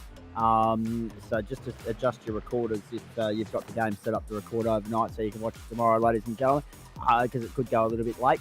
5 for 184 after 34.4 over Sri Lanka. Australia will now bat well and truly after midnight Eastern Daylight Time. The other question, or the other point, is a question for Denchi. I kind of get the impression that you like rubbing salt into the wound, Denchi. And by which I mean, as we've just been talking about, you've you spent the last couple of laps there, bar one, cooling the tyres down, getting ready to put in another purple sector. You already had the fastest lap of the race. You already had that bonus point secure, and then you go out there and add insult to injury for everybody else who no doubt comes home. As Nighty said, he was deflated with second, the tail dangling between the legs. Well, like I don't do it to try and upset anyone. Just, like we've just been making it a bit of a theme with the purple on the last lap. So you know, when you've got a little bit of a gap, you just take advantage and just slow up, let the tyres cool, and see what you can do. I love it. Fantastic stuff. Banksy, anything else from you for Denchi before I talk to him about Road America? Well, I just wanted to ask if there's any drivers out there listening, thinking, I really need to start saving fuel, doing some of these things that Denchi talks about, and we've talked about it a few times when you've been on the broadcast. Do you have any tips for someone who wants to dip their toe into fuel saving and tire management, and how to practice that if it's not something they've attempted before? I mean, it's such a hard thing to try and explain. I don't know, just try to brake a bit earlier than what you normally would, and a little bit lighter. And yeah, your tyres will not get as hot during the braking zone, which give you more grip for the apex, so you can run a bit quicker through the corner. Because you're braking a little bit earlier, you're just saving a bit of fuel at the same time. So you're keeping the car further from those extremes under braking, but still attempting to take the corner as fast as possible. You're just sort of limiting the extremes to which you go in the braking phase. Yeah, so like there is a fine line between too much and not enough, I suppose. It's just a little bit of experimenting during practice to try and work it out. Yeah, excellent. Thanks for that. Hopefully, some people are listening that take those words to heart and go out and give it a try before the next race at Road America. Denchi, Road America, 90 minutes. Last time round there, we gave you the task of, we basically threw you the bait, so you took it, of running the Ford GT for 90 minutes. But this time round, we don't have the luxury of dangling that carrot, because it's only the halfway mark of the championship, not the grand finale, and not at the point at which you've already got the championship wrapped up. So the Ferrari around there for 90 minutes, and an important round of the series, mate. Yeah, it should be much more enjoyable this time around, being in the Ferrari this time. So yeah, looking forward to it. And what's the game plan? What's the approach? How much time do you spend preparing for this? I mean, we'll cut a couple of laps on the weekend and try and get a setup prepared, and so we can come into Monday night at least somewhat prepared. Somewhat prepared. Well. If he's only going to be somewhat prepared, ladies and gentlemen, the competition should be very concerned for a night where he is completely and utterly prepared. But he's done this caper, he's rode this rodeo now for a long while, so I think he's got a grasp, a good grip of what he's doing. There's no doubt about that. Denchi, well done, mate. Congratulations, another great result. I'm just looking at the clock and realising we haven't wrapped up, and it's 5 to 11, and it's not an enduro night, so I don't know what the hell we're doing. But it's always nice to have more people jumping in for a chat post-race. That's certainly the case tonight. We certainly encourage that, and we're happy to stick around and have a chat with everybody, including you, my friend. The number one's there for a reason. You've proven it again tonight, and we look forward to seeing you next Monday. Go well. Yeah, thanks, guys. We'll see everyone Thursday for Detroit. Yes, in the Porsche as well, and hopefully we'll see you Wednesday not playing Sleeping Beauty in GT4. Yeah, Imola's really fun, so not too sure if we'll turn up in Mercedes. We might. I think Mercedes is really good on curbs, so we might be able to launch it off those anti-cut curbs, which could be pretty fun. Yeah, exactly. All right, mate. Go well. Thanks for that. See you. There he is, Matt Detch. Liam Banks, when you look at driver of the night and highlights and lowlights, what were they? I think my driver of the night may well be Wayne Hewitt. up 14 spots from 18th to 4th in the feature race. That's one hell of a comeback, and he's in a bit of a rich vein of form is Wayne Hewitt. So I want to call that out because evidently he had a tough sprint race and recovered fantastically. So yeah, that would be my driver of the night. All right, mate. Very nicely done. Thank you to you for your expert insights and comments throughout the course of the evening. Appreciate that. We'll see you next week. Sam Chapman, I'll bring you back in just very quickly at this point in time because I noticed on the schedule a little bit of an update. Some Tuesday night motorsport this week for everybody to sink their teeth into, including a glimpse into the new Civil War, the GT1 series. Yes, no, very exciting. First round of the season that's going to be broadcast for Tuesday night. Grant on the broadcast, and I'm going to do comms. So starting with F4 at Suzuka for the up-and-comers, which Trent Labors, Liberty Racing is sponsoring now, so that's excellent. And then, yes, the GT1 Civil War at the Glen. So I think there'll be a few people that want to get involved in that. Those cars will be perfectly suited to that circuit. And as far as the rest of it's concerned, mate, obviously I didn't ask you about your thoughts on Road America next week, but by gee, we've got some great racing before that to look forward to. Oh, we do. I mean, what have we got? We've got the GT4s at Imola, that'll be fun. The V's again at Roscogan, that'll be awesome. And then, the concrete jungle of Detroit for the Porsches. So there's a bit ahead there. Road America will be good. Should suit the Bimmer a bit, I'll just spin some laps on the weekend. Have a go. Mate, thank you for your insights throughout the course of the night. Appreciate that. Well done with your on-track performance as well. We will hear your dulcet tones tomorrow night, and then of course we'll catch up with you post-race Formula V and Porsches on Thursday. Thanks for that. Thank you. There's the look at what's coming your way on the platforms of GSRC. We're done. Formula 4 tomorrow night for the up-and-comers. From Suzuka, heaven help them if they get a safety car around there. Super sprint round. Race 1 getting underway 7:55 Eastern Daylight Time, and then we wait until 9:40 to head around the Watkins Classic Coupe and the GT1s. Then on Wednesday night, the GSRC Downforce Legends from Virginia first up.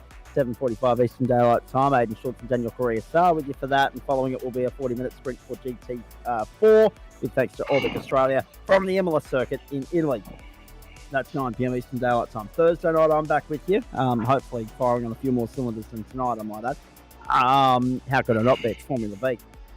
First up from the Ridge-Kogan Motor Centre, there's your main course, 7:45 Eastern Daylight Time, 3 sprint races before we get stuck into 2 sprint races from downtown Detroit. The Grand Prix at Belle Isle, Detroit, Michigan, and looking forward to that immensely. 9 p.m. Eastern Daylight Time, 2 sprint races there. Friday night, no broadcast, but it's IndyCar from Las Vegas Motor Speedway. Race start 8:30 p.m. Eastern Daylight Time, 125 laps ahead of the boys there. The ARCA cars from the Mountain on the Saturday night for the Mountain men, 8:30 Eastern Daylight Time. And the next Monday night, we get back underway with more great racing on the platforms of GSRC. Now that's interesting. Just want to let everybody know that, yes, next Monday night, we're going to bring you Super 3, the second of the splits for the supercars, with thanks to Player One Sim Gear from Road America. Race start 7:50 Eastern Daylight Time, 25 minutes there, and then we quickly turn it around to bring you GT3 AM from the same venue for 90 minutes from 8:45 Eastern Daylight Time. We do this each Monday, Wednesday, Thursday, and sometimes Tuesday or Sunday nights and days, with thanks to the great people scrolling across the bottom of your screen, including Waste Options, Orbit Australia, the great people from Login Systems, of course, the team from Player One Sim Gear, and also Lobesy Racing, M-Wave, and of course Flash Graphics. Couldn't do it without John Simpson, there's no doubt about that. GSRC merch.myshopify.com. Sink your teeth into some of the merch that's available to purchase from the store there. Support the club that supports you. Support the club that keeps you entertained every weeknight throughout the course of the school year. And of course, there's the updated championship standings. Matty Dench leads the Ferrari 1, 2, 3, 4 at the moment. A Quadrata of Ferraris at the top end of town. The Prancing Horse dominating GT3 Pro at the moment. 253 plays 179 for Matt Distill, 177. Simon Cox and 164 for Wayne Hewitt. Jesus. 4 rounds in, and Denchi's already got a 74-point advantage on the rest of the field. He only needs 105 to win it before the end of the season, before round 10. Round 9, if he leads by 105 there, and he's well on the way to doing that, game over. We've got a dead rubber when we get to the mountain. Nick Wood is the first of the BMW Brigade on 162 points. 149 for Jared Knight. Jack Jackson, the Merc, in 7th place. 139, 111 for Sam Chapman. BMW, Ferrari of Daniel Hill, 88, and BMW of Richard Mitchum, 85, make up the top 10. The AM split, there they are. Jermaine Takalu, despite the shortcoming of race 1 there in Jerez, maintains the advantage. 17 points clear of Michael Schroeder, who ran into trouble tonight. 135 Greg Henny, Paul Wood 128, and Sean Benicci 123. James Francone 117, Dane Snadden 113, and Gary Covers 110. Joe Baldwin 108, 106 for Sean Rees makes up the top 10, but a bit more of a spread there of manufacturers than what we're seeing in the pro split at the moment. That's it from us. We are done. Big night ahead on the platforms of. It's been a big night, I should say, on the platforms of the Gentleman Sim Racing Club, and it is a huge week ahead. And don't forget, not this Sunday, not the one after, but the one after that, Sunday, November 5, we take you to Road Atlanta in Atlanta, Georgia, for our coverage of the third round of the Hypercar GT3 GSRC Endurance Championship with thanks to Login Systems. It'll be a 6-hour race there at 2 times the speed. Clock moving twice as fast as it would in the real world. We've just had Petit Le Mans there at the same venue next month, the first Sunday of November, whilst I'm commentating the Postie Bike Grand Prix. So it's not you guys will be watching that on the platforms of the GSRC. 6 hours around there. The third round, the middle-way point of the Hypercar and GT3 GSRC Endurance Championship, and we're looking forward to having Liam Banks and Sam Chapman back on board with you for that, and maybe even Daniel Correa-Sar as well. So that'll be good fun. Round 3 around there, midway point of the campaign, Sunday, November 5. Check your local guides. And at that point in time, I believe I'm good to say good night. Thanks for your company. We're done. Over and out, done and dusted. Go and enjoy the cricket. Sri Lanka 6 for 194, 37.2 overs gone. The Aussies starting to string the wickets together since the resumption of play. Sri Lanka have lost 2 in quick succession. That's it from us. We are done. Great night of racing, terrific entertainment. 3 different race winners in as many broadcast races, and 4 for the night. Matt Dench, the only one to double up, but what's new? He is dominating this championship. We're not surprised by that. On behalf of Liam Banks, Adam Lavis, the entire GSRC broadcast commentary and production team here, we sincerely hope you've enjoyed it as much as we've enjoyed bringing it to you. And until the boys bring you the up-and-comers and the Civil War tomorrow night in a special edition of Tuesday Night Motorsport, I'm Zach Caden. It's bye.